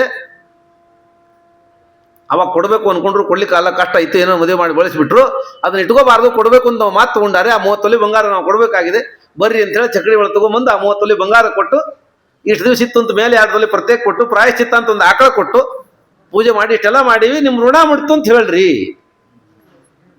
ನೀವು ಋಣ ಮುಡ್ತು ಅಂತ ಹೇಳಿ ಹೋಗ್ರಿ ನಮಗೆ ಅಂತ ಹೇಳಿ ಪಾದ ತೊಳೆದ ತಲೆ ಮೇಲೆ ನೀರು ಹಾಕೊಂಡು 40 ವರ್ಷ 30 ತೊಲೆ ಬಂಗಾರ ಕೊಟ್ಟು ನಮ್ಮ ಅಪ್ಪನ ಋಣ ಪರಿಹಾರ ಆಯ್ತು ಅಂತ ಹೇಳ್ರಿ ಅಂತ ಹೇಳ್ಸ್ಕೊಂಡ್ರಂತ. ಹೀಗಿದ್ರು ಜನ, ಇಂಥವರು ಇದ್ರು. ಈಗಿದ್ದದನ್ನ ಕೈಯಲ್ಲಿ ಕಸ್ಕೊಂಡು ಯಾವಾಗ ಕೊಟ್ಟಿದ್ದೆ ಅನ್ನೋರು ಇದ್ದಾರೆ. ಇಲ್ಲಿ ಇಟ್ಟದನ್ನು ತಿರುಗಿ ನೋಡೋದು ತಗೊಂಡು ಎಲ್ಲಿತ್ತು, ನಿಂದೆಲ್ಲಿತ್ತು, ನಂದು ಅನ್ನೋ ಜನನು ಎಲ್ಲಾ ಥರದ ಜನ ಎಲ್ಲಾ ಕಾಲಕ್ಕೂ ಇದ್ದಾರೆ. ಆದರೆ ಋಣದ ಬಗ್ಗೆ ಭಯ ಇದ್ದವರು ಹೀಗೆ ಮಾಡ್ತಾರೆ, ಇನ್ನೊಬ್ಬರು ಋಣದ ಬಗ್ಗೆ ಮಾಡಬಾರ್ದು. ಆದ್ದರಿಂದ ಋಣದ ಬಗ್ಗೆ ಭಯ ಮಾಡುವ. ಆದ್ದರಿಂದ ಈ ಚೀರವಸನ ಅಂತಂದ್ರೆ ಹರಕು ಬಟ್ಟೆ, ಅದಕ್ಕೆ ಸಂಪಾದನೆ ಮಾಡಬೇಕು ಅಂದ್ರೆ ಋಣ ಬೆಳೆಯುತ್ತೆ. ಹಾಗಾಗಿ ಸಂಪಾದನೆಗೆ ಹೋಗಬೇಡ. ಹರಕು ಬಟ್ಟೆ ಒಗೆದಿರ್ತಾನೆ ಯಜಮಾನ, ಉಟ್ಕೊಂಡು ಬಿಟ್ಟಿರ್ತಾನೆ, ಆ ಬಟ್ಟೆ ತಗೋ ಉಟು. ಅದರಿಂದ ನಿನಗೇನು ಪಾಪ ಬರೋದಿಲ್ಲ, ನಿನಗೆ ಅದನ್ನು ಸಂಪಾದನೆ ಮಾಡುವ ಆಯಾಸ ಇಲ್ಲ, ಅದನ್ನು ಸಂಪಾದನೆ ಮಾಡುವ ಕಾಲಕ್ಕೆ ಬರೋ ಪಾಪ ಬರುವುದಿಲ್ಲ. ಅದರಿಂದ ಚೀರವಸನ ಉಟ್ಕೋ ಅಂತ ಹೇಳ್ತಾರೆ. ಅದಕ್ಕೆ ಹೇಳ್ತಾರೆ, ಊಟಕ್ಕೆ ಕೊಡೋ ಮುಂದೆ ವಿಷ್ಣು ತೀರ್ಥ ಬಿಡ್ತಾರೆ, ಊಟಕ್ಕೆ ಕೊಡೋ ಮುಂದೆ ಆಜ್ಞೆ ಅಂತ ಯಾಕೆ ಕೇಳೋದು? ದೊಡ್ಡವರಿದ್ರೆ ಆಜ್ಞೆ ಕೊಡ್ರಿ ಅಂತ ಕೇಳೋದು. ಕೂಡೋರು ಏನು ಹೇಳ್ತಾರೆ? ಹರಿಪ್ರಸಾದ ವಸ್ತು ಅಂತಾರೆ, ಅಥವಾ ಓಂ ಅಂದ್ರು ಅದೇ ಅರ್ಥ. ಓಂ ಅಂತಾರೆ. ಓಂ ಅಂದ್ರೆ ಗುಣಪೂರ್ಣನಾದ ಭಗವಂತನ ಅನುಗ್ರಹ ನಿನಗಾಗಲಿ ಅಂತ ಅರ್ಥ. ಓಂ ಅಂದ್ರೆ ಗುಣಪೂರ್ಣ ಅಂತ ಅರ್ಥ. ಓಂ ಶಬ್ದಕ್ಕೆ ಓಂ ಅಂದ್ಬಿಡ್ತಾರೆ, ಅಷ್ಟೆಲ್ಲ ಹೇಳೋದಾಗುವುದಿಲ್ಲ ಅಂತ ಓಂ ಅಂತಾರೆ. ಓಂ ಅಂದ್ರೆ ಗುಣಪೂರ್ಣನಾದ ಭಗವಂತ ಈ ಅನ್ನದಲ್ಲಿದ್ದು ನಿನಗೆ ತೃಪ್ತಿಯನ್ನು ಕೊಡಲಿ, ನಿನಗೆ ಒಳ್ಳೇದಾಗಲಿ ಅಂತ ಅರ್ಥ. ಓಂ ಅಂತಾರೆ. ನಮ್ಮನ್ನ ನಾವು ತಿನ್ನೋದಕ್ಕೆ ಅವ್ರನ್ನೇ ಕೇಳಬೇಕು ಅಂದ್ರೆ, ನಿಮ್ಮನ್ನ ನೀ ತಿಂದ್ರೆ ನೀವು ಹೊಟ್ಟೆ ತುಂಬುತ್ತದೆ, ಅವ್ರ ಆಜ್ಞೆ ತಗೊಂಡು ಉಂಡ್ರೆ ಜೊತೆಗೆ ಪುಣ್ಯನೂ ಬರ್ತದೆ. ಹಾಗೆ ಬಟ್ಟೆ ಉಡಬೇಕು ಅಂತ ಆದರೆ ಇನ್ನೊಬ್ರು ಬಟ್ಟೆ ಉಟ್ಟುಕೊಂಡು ಹರಿಪ್ರಸಾದ ವಸ್ತು, ಅದು ಹರಿಪ್ರಸಾದ ಅಂತ ಅನ್ಕೊಂಡು ಉಂಡ್ರೆ ಪುಣ್ಯ ಬರುತ್ತೆ ಅಂತ ಆಗಲಿ. ಆದರೆ ಇದು ಕಂಡಿದೆ. ಆದರೆ ಈ ಚೀರವಸನಂ ಅಂತನ್ನೋ ಧರ್ಮ, ಇಲ್ಲಿ ಚೀರವಸನಂ ಅಂದ್ರೆ ಹರಕು ಬಟ್ಟೆ ಉಟ್ಕೊಂಬಂದಂಗೆ ಬಹಳ ದೊಡ್ಡ ಭಾಗವತ ಧರ್ಮ. ಅದನ್ಯಾಕೆ ಭಾಗವತ ಧರ್ಮದೊಳಗೆ ಹೇಳಿದ್ದೀರಿ ಅಂದ್ರೆ, ಹರಕು ಬಟ್ಟೆ ಉಟ್ಕೊಂಡು ಯಾರೋ ಬಿಟ್ಟದ ಬಟ್ಟೆ ಉಟ್ಕೊಂಡು ಧರ್ಮ ಹೇಳಿದ್ದಾರೆ, ಧರ್ಮಾಚರಣೆ ಮಾಡಿದ್ದಕ್ಕೆ ಪುಣ್ಯ ಬಂತು, ಇವನಿಗೆ ಆಯಾಸ ಇಲ್ಲ, ಸಿಕ್ತು, ಮುಗಿತು, ಜೀವನಕ್ಕೆ ಒಂದು ಸಾಧಿ ಆಯ್ತು, ಸಾಕು ಅಂತ ಆಯ್ತು. ಅದನ್ನು ಬಹಳ ದೊಡ್ಡ ಮಾಡಲೇಬೇಕಾದ ಧರ್ಮ ಅಂತ ಹೇಳಿ ಧರ್ಮಗಳನ್ನು ಸೇರಿಸಿ ಅದನ್ನು ಪ್ರತ್ಯೇಕ ಉಪದೇಶ ಮಾಡುವಂತ ಏನು ಧರ್ಮ, ಅದನ್ಯಾಕೆ ಹೇಳ್ತೀರಿ? ಅದಕ್ಕೆ ವಿಷ್ಣು ತೀರ್ಥ ಅಂದ್ರು, ಚೀರವಸನ ಅಂದ್ರೆ ಹರಕು ಬಟ್ಟೆ ಇದ್ದದನ್ನು ಉಟ್ಕೋಬೇಕು ಅಂತ ಅನ್ನೋದು ಸಾಮಾನ್ಯವಾಗಿ ಕಾಣುವ ಧರ್ಮ. ಅದು ಹೇಳಿದ ಭಾಗವತ ಇಲ್ಲ ಅಂತಲ್ಲ, ಅದೇ ಮೇಲೆ ಅದೇ ಅರ್ಥ ಹೌದು ಅದಕ್ಕೆ. ಆದ್ರೆ ಅದೇ ಮುಖ್ಯ ಅರ್ಥ ಅಲ್ಲ ಅದು. ಇದರ ಮುಖ್ಯ ಅರ್ಥ ಏನು ಅಂತಂದ್ರೆ, ಚೀರವಸನ ಅಂದ್ರೇನು? ವಸನ ಬಟ್ಟೆ ಅಂದ್ರೇನು? ದೇಹ. ವಾಸಾಂಶ ಜೀರ್ಣಾನಿ ಯಥಾ ವಿಹಾಯ ನವಾನಿ ಗೃಹಾತಿ ನರೋಪರಾಣಿ. ಜೀವ ಈ ದೇಹ ಏನು ಹೆಂಗಿದೆ, ಬಟ್ಟೆ ಇದ್ದಂಗಿದೆ. ಬಟ್ಟೆ ಬಂತು, ಹಳೇದಾಯ್ತು, ತೆಗೆದು ಹೋಗದ, ಹೊಸ ಬಟ್ಟೆ ಹಾಕೊಂಡ. ಆಗ ದೇಹ ಬಂತು, ಹಳೇದಾಯ್ತು, ಹೋಯ್ತು, ಹೊಸದು ಬಂತು. ಹಾಗಾಗಿ ದೇಹವನ್ನು ಬಟ್ಟೆ ಅಂತ ಹೇಳಿದ್ದಾರೆ. ಈ ದೇಹ ಬಟ್ಟೆ ಇದೆ, ದೇಹ ಬಟ್ಟೆ ಅಂತ ಗೀತೆ ಕರೆದಿದೆ. ಹಾಗಾಗಿ ಚೀರವಸನ ಅಂದ್ರೆ ಏನು? ಈ ದೇಹ ಹಳೆ ಬಟ್ಟೆ ಅಂತ ತಿಳ್ಕೊಳ್ರಿ. ಈ ದೇಹ ಅದು ಹಳದಾಯ್ತು, ವಯಸ್ಸಾಯ್ತು, ಇದು ಹಳೆ ಬಟ್ಟೆ, ಇದು ಹೋಗೋದೇ. ಹಳೆ ಬಟ್ಟೆ ಆದಮೇಲೆ ಯಾವತ್ತಾದ್ರೂ ಹರಿಬಹುದು. ಬಟ್ಟೆ ಹಳೆದಾಗಿದ್ರೆ ಕೂಡೋ ಮುಂದೆ ಒಂದು ಎಚ್ಚರಿಕೆಯಿಂದ ಕೂಡ್ತಾರೆ ನೋಡ್ರಿ, ಫರ್ ಅನ್ನಬಾರ್ದು ಅಂತ ಹೇಳಿ. ಹೊಸ ಬಟ್ಟೆ ಇದ್ರೆ ಧೈರ್ಯದಿಂದ ಕೂಡ್ತಂಗೆ ಕೂಡಂಗಿಲ್ಲ. ಬಟ್ಟೆ ಹಳೇದಾಗಿದ್ರೆ ಸ್ವಲ್ಪ ಬಟ್ಟೆ ಕಾಲು ಮಡ್ಕೊಂಡು ಎಚ್ಚರಿಕೆಯಿಂದ ಕೂಡಿಲ್ಲ, ಕೂತ್ ಕಾಲ ಹರಿದು ಬಿಡ್ತದೆ. ಹಾಗಾಗಿ ಬಟ್ಟೆ ಹಳೇದಾದಾಗ ಅದ್ರ ಬಗ್ಗೆ ಏನು ಗಮನ ಇಲ್ಲ. ಹರಿದ್ರೆ ಹೋಗೋದೇ ಇತ್ತು, ತಗೊಂಡು ಭಾಳ ದಿವಸ ಆಗಿತ್ತು, ಹರಿತದ, ಹರಿಲಿಕ್ಕೆ ಬಂದಿತ್ತು ಬಿಡ್ರಿ ಅದು ಅಂತ. ಹೊಸ ಬಟ್ಟೆ ಹರಿದ್ರೆ ದುಃಖ ಆಗತ್ತೆ. ತಗೊಂಡಿನ್ನ ತಿಂಗಳಾಗಿಲ್ರಿ ಅಂತೇಳಿ ಅಂಗಡಿಗೆ ಹೋಗಿ ವಾಪಸ್ ಕೊಡ್ತೀರಿ ಅಂತ ಕೇಳಿ ಬರ್ತಾ ಇರ್ಬೇಕಾದ್ರೆ. ಹಳೇದಾಗಿದ್ರೆ ಹರಿಯೋದೇ ಇತ್ತದು, ಹಳೇದೇ ಆಗಿತ್ತು ಅಂತ ಹೋಯ್ತು ಅಂತಂತ. ಅಂದ್ರೆ ಬಟ್ಟೆ ಹಳೇದಾದರೆ ಅದನ್ನ ನೀನು ಬಿಡ್ಲಿಕ್ಕೆ ಮಾನಸಿಕವಾಗಿ ತಯಾರಾಗ್ತಿ. ಹಾಗೆ ದೇಹ ಅದಕ್ಕೆ ಬಟ್ಟೆ, ಇದು ತನ್ನ ಕೆಲಸ ಮುಗಿಸಿದೆ, ಅದರ ಯೋಗ್ಯತೆ ಮುಗಿದೇ ಹಳೇದಾಗಿದೆ, ಆದ್ದರಿಂದ ಇದು ಹೋಗೋದು ಅಂತ ಅದನ್ನು ಬಿಡ್ಲಿಕ್ಕೆ ಮಾನಸಿಕವಾಗಿ ತಯಾರಾದರೆ ಏನು ದುಃಖ ಇಲ್ಲ. ದುಃಖ ಯಾಕಾಗತ್ತೆ? ಅಭಿಮಾನದಿಂದ ಆಗುತ್ತೆ. ಅಭಿಮಾನ ಕಡಿಮೆ ಆದರೆ ದುಃಖ ಇಲ್ಲ. ಹಾಗಾಗಿ ದೇಹ ಹಳೆ ಬಟ್ಟೆಯಂತೆ ಹೋಗಲಿಕ್ಕೆ ಇದ್ದದ್ದು ಹೋಗ್ತದೆ ಅಂತ ತಯಾರಾಗ್ತದೆ. ಹಾಗಾಗಿ ಮರಣಕ್ಕೆ ಹೆದರದೇ ಇರೋದೇ ಚಿರವಸನ. ಮರಣಕ್ಕೆ ಹೆದರಬಾರದು. ಯಾಕಂದ್ರೆ ಯಾವುದನ್ನು ಬದಲು ಮಾಡ್ಲಿಕ್ಕೆ ಆಗುದಿಲ್ಲ, ಅದಕ್ಕೆ ಹೆದರಿ ಏನು ಉಪಯೋಗ? ಯಾವುದನ್ನು ಬದಲು ಮಾಡ್ಲಿಕ್ಕೆ ಆಗುದಿಲ್ಲ ಅದನ್ನು ಅದಕ್ಕೆ ಹೊಂದ್ಕೋಬೇಕಷ್ಟೇ, ಅದನ್ನು ಸ್ವೀಕಾರ ಮಾಡಬೇಕು. ಜೀವನದಲ್ಲಿ ಎರಡೇ ಮಾರ್ಗ ಇರೋದು ಬದುಕಿಗೆ. ಯಾವುದನ್ನು ನಾವು ಬದಲು ಮಾಡ್ಲಿಕ್ಕೆ ಆಗತ್ತೆ ಅದನ್ನು ಬದಲಾವಣೆ ಮಾಡ್ಕೋಬೇಕು, ನಮ್ಗೆ ಹೆಂಗ್ ಬೇಕೋ ಹಂಗೆ ಬದಲು ಮಾಡ್ಕೋಬೇಕು. ಯಾವುದನ್ನು ಬದಲಾವಣೆ ಮಾಡ್ಲಿಕ್ಕೆ ಆಗೋದಿಲ್ಲ ಅದನ್ನ ಇದ್ದಂಗೆ ಹೊಂದ್ಕೋಬೇಕಷ್ಟೆ. ಇದು ನಮ್ಮ ಬದಲಾವಣೆ ಮಾಡ್ಲಿಕ್ಕೆ ಆಗದೆ ಇರೋ ವಿಷಯ. ಅದಕ್ಕೆ ಹೆದರಿ ಉಪಯೋಗ ಇಲ್ಲ. ಅದಕ್ಕೆ ಹೇಳ್ತಾ, ಬೇಂದ್ರೆ ಅವ್ರಿಗೆ ಒಂದು ಇಂಟರ್ವ್ಯೂ ಪುಸ್ತಕ ನೋಡಿದ್ದೆ ನಾನು. ಯಾರೋ ಕೇಳಿದ್ರು ಬೇಂದ್ರೆ ಅವ್ರಿಗೆ, ನೀವು ಮರಣಕ್ಕೆ ಹೆದರ್ತೀರೇನೋ ಅಂತ. ಸಾವಿಗೆ ಹೆದರ್ ವಯಸ್ಸಾಯ್ತು ನಿಮಗೆ, ಸಾವು ಬರ್ತದೆ, ಸಾವಿಗೆ ಹೆದರ್ತೀರೇನೋ ಅಂತ ಹೇಳಿ. ನನಗೆ ಸಾವಿನ ಬಗ್ಗೆ ಒಟ್ಟೆ ಹೆದರಿಕೆ ಇಲ್ಲ ಅಂದ್ರು ಬೇಂದ್ರೆ. ಯಾಕ್ರಿ ಅಂದ್ರು ಅಂದ್ರೆ ನಂಗೆ ಭೆಟ್ಟಿನ ಆಗೋಂಗಿಲ್ಲ, ನಾ ಯಾಕೆ ಹೆದರ್ಲಿ ಅಂದ್ರಂತ.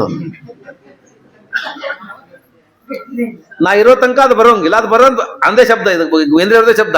ನಾ ಇರೋ ತನಕ ಅದು ಬರೋಂಗಿಲ್ಲ, ಅದು ಬಂದಾಗ ನಾ ಇರೋಂಗಿಲ್ಲ, ನನಗೆ ಭೆಟ್ಟಿನ ಆಗೋದಿಲ್ಲ. ಅದ್ರ ನನಗೆ ಯಾಕೆ ಅದ್ರ ಹೆದರಿಕೆ ಇದ್ರು? ಯಾವ್ದ್ರ ದಾರಿ ಒಳಗೆ ಹೊಂಟಾಗ ಹುಲಿ ಕಾಣ್ತದೆ, ಹಾವು ಕಾಣ್ತದೆ ಅಂತ ಹೆದರ್ಬೇಕು. ಕಾಣೋದಿಲ್ಲ ಅಂತ ನಿರ್ಣಯ ಇದ್ಮೇಲೆ ಭಯ ಯಾಕೆ ನನಗೆ? ಹಾಗಾಗಿ ಸಾವಿಗೆ ನಂಗೆ ಭೆಟ್ಟಿನ ಆಗೋದಿಲ್ಲ, ನಂಗೆ ಹೆದರೋದಿಲ್ಲ ಅನ್ನೋದು. ಹಾಗಾಗಿ ಮರಣಕ್ಕೆ ಬಹಳ ಭಯ ಪಡ್ತಾನೆ ಮನುಷ್ಯ. ಆದರೆ ಮರಣವು ದೇವರು ಮಾಡಿದ ದೊಡ್ಡ ಅನುಗ್ರಹ. ಈ ಜೀವನಕ್ಕೆ ಅಜ್ಞಾನ ಮತ್ತು ಮರಣ ನಮಗೆ ದೇವರು ಕೊಟ್ಟ ಅನುಗ್ರಹ. ಮರಣ ಇಲ್ಲ ಅಂದ್ರೆ ಈ ಜೀವನದ ಉದ್ದೇಶ ಏನು? ಎಂಡ್ಲೆಸ್ ಟ್ರಾವೆಲ್ ಆದರೆ, ಕೊನೆ ಇಲ್ಲದ ಪಯಣ ಆದರೆ, ಪಯಣ ಎಂಥ ನರಕ. ಎಷ್ಟೇ ಸುಖ ಇರಲಿ ಜೀವನದೊಳಗೆ, ಅದಕ್ಕೊಂದು ಕೊನೆ ಬೇಕು. ನೀವು ವಿಮಾನದಲ್ಲಿ ಕೂಡ್ಲಿಕ್ಕೆ ಸೇರ್ತಂತ ಅಂತ ಹೇಳಿ ವಿಮಾನ ಹಚ್ಚಿ ಬಾಗಿಲು ಹಾಕಿ ಇಲ್ಲೇ ಎಲ್ಲ ಇಟ್ಟಿವಿ, ತಿನ್ಲಿಕ್ಕಿದೆ, ಉಣ್ಲಿಕ್ಕಿದೆ, ಓವನ್ ಇದೆ, ಬಿಸಿ ಮಾಡ್ಕೊಂಡು ತಿನ್ರಿ, ಇಳಿಬಾಡ್ರಿ ಒಂದು 6 ತಿಂಗಳ ಮೇಲೆ ತಿರುಗಿಸಿದ್ರೆ ನಿಮ್ಗೆ ಎಷ್ಟು ವಿಮಾನ ಸೇರ್ತಿದ್ರು 2-3 ತಾಸು 4 ತಾಸು ಆದ್ರೆ ಸಾಕಾಗುತ್ತೆ, ಇಳಿಬೇಕಾಗತ್ತೆ. ಒಂದು 6 ತಿಂಗಳ ವಿಮಾನದೊಳಗೆ ಕೂತ್ಕೊಂಡಿರ್ತಾರೆ, ಎಷ್ಟು ಪ್ರಿಯವಾಗಿದ್ರು ಆ ಪ್ರಯಾಣ ಬೇಸರ ಆಗುತ್ತೆ, ಕಷ್ಟ ಆಗುತ್ತೆ, ದುಃಖ ಆಗುತ್ತೆ. ಹಾಗಾಗಿ ಜೀವನ ಒಂದು ಪಯಣ ಅಂತ ಆದ್ಮೇಲೆ ಅದಕ್ಕೊಂದು ಕೊನೆ ಇರಬೇಕು. ಕೊನೆ ಇಲ್ಲದ ಪಯಣಕ್ಕೆ ಗುರಿ ಇಲ್ಲ. ಅಷ್ಟೇ ಅಲ್ಲ, ಬಹಳ ದೀರ್ಘ ಜೀವನಕ್ಕೆ ಏನು ಸುಖ ಇಲ್ಲ. ಅತಿ ದೀರ್ಘ ಜೀವಿತೆ ಕೋರಮೇತ ಅಂದ ನಚಿಕೇತ. ಬಹಳ ದೀರ್ಘವಾಗಿ ಬದುಕಿಯ ಉದ್ದೇಶ ಏನಾಗತ್ತೆ? ತಾನು ಇರ್ತಾನೆ, ಕಣ್ಣು ಕಾಣೋದಿಲ್ಲ, ಕಿವಿ ಕೇಳೋದಿಲ್ಲ, ಏನು ಸಾಮರ್ಥ್ಯ ಇಲ್ಲ, ತಿನ್ನೋಂಗಿಲ್ಲ, ಉಣ್ಣೋಂಗಿಲ್ಲ, ತನ್ನ ಪ್ರಿಯಪಾತ್ರರಾದವರು ಹೋಗೋದನ್ನು ನೋಡ್ತಾ ಕೂತಿರ್ಬೇಕಷ್ಟೆ. ತನಗೆ ಬಹಳ ಪ್ರಿಯರಾದವರು ಹೋಗೋದನ್ನು ನೋಡೋದು ಬಿಟ್ಟರೆ ಮತ್ತೇನಿದೆ ಅತಿ ಜೀವನದಲ್ಲಿ? ಅತಿ ದೀರ್ಘವಾಗಿ ಬದುಕೋದ್ರಲ್ಲಿ ಏನು ಇದು ಇಲ್ಲ, ಸುಖ ಇಲ್ಲ, ಬೇಡ ಅಂದ ನಚಿಕೇತ. ನನಗೆ ಕೊಡಬೇಡ ಅಂದ, ದೀರ್ಘ ಆಯುಷ್ಯ ಬೇಡ ನನಗೆ ಅಂತ ಹೇಳ್ತಾನೆ ನಚಿಕೇತ ಯಮದೇವರಿಗೆ. ಅದರಿಂದ ಮರಣವು ದೇವರು ಕೊಟ್ಟ ಅನುಗ್ರಹ. ಆದರೆ ಮರಣಕ್ಕೆ ಜಗತ್ತು ಹೆದರ್ತು, ಮರಣವನ್ನು ತಪ್ಪಿಸ್ಕೋಬೇಕು ಅಂತ ಪ್ರಯತ್ನ ಮಾಡ್ತಾ. ಅದರೊಳಗೂ ಮರಣದ ಬಗ್ಗೆ ಯಥಾರ್ಥ ಜ್ಞಾನ ಇಲ್ಲದೆ ಇದ್ದವರು ಇವ್ ಕೇಳಿರ್ಬೇಕು. ಮೈಕಲ್ ಜಾಕ್ಸನ್ ಇದ್ನಲ್ಲ, ಡ್ಯಾನ್ಸ್ ಮಾಡ್ತಿದ್ದ, ಅವನು ಪ್ರತಿನಿತ್ಯ 20 ಕೋಟಿ ಖರ್ಚು ಮಾಡ್ತಿದ್ದಂತ, ತಾನು ಸಾಯಬಾರ್ದು ಅಂತ, ಬಹಳ ದಿವಸ ಬದುಕಬೇಕು ಅಂತ. ಒಂದು 20 ಡಾಕ್ಟರ್ ಇದ್ರು, ದಿನ 20 ಕೋಟಿ ಖರ್ಚು ಮಾಡೋದು, ಡ್ಯಾನ್ಸ್ ಮಾಡಿ ಬಂದ ಕೂಡಲೇ ಎಲ್ಲ ಚೆಕ್ ಮಾಡೋದು, ಎಲ್ಲ ಚೆಕಪ್ ಮಾಡೋದು, ಎಲ್ಲ ಬಿ ಚೆಕ್ ಮಾಡೋದು, ಎಲ್ಲ ಮಾಡೋದು, ಮೆಡಿಕಲ್ ಔಷಧಿ ತಗೊಳೋದು, ಇದನ್ನು ಮಾಡೋದು. ಹಾಗಾಗಿ ಬಂದ ಅನ್ಕೊಳ್ಳೆ ಮೊದಲು ಕೆಲಸ ಏನಂದ್ರೆ ಅವ್ನು ಚೆಕಪ್ ಮಾಡೋದೆಲ್ಲ. 20 ಮಂದಿ ಡಾಕ್ಟರ್ ಇಟ್ಕೊಂಡಿದ್ದಂತ. ಇಷ್ಟೆಲ್ಲ ಮಾಡಿ ಏನಾಯ್ತು, ಅವನು ಬದುಕಿದ್ದ 50 ವರ್ಷ, ಅವನಿದ್ದಿದ್ದ 50 ವರ್ಷ ಇದ್ದ, ಡ್ಯಾನ್ಸ್ ಮಾಡ್ತಿದ್ದ, ಬಿದ್ದ.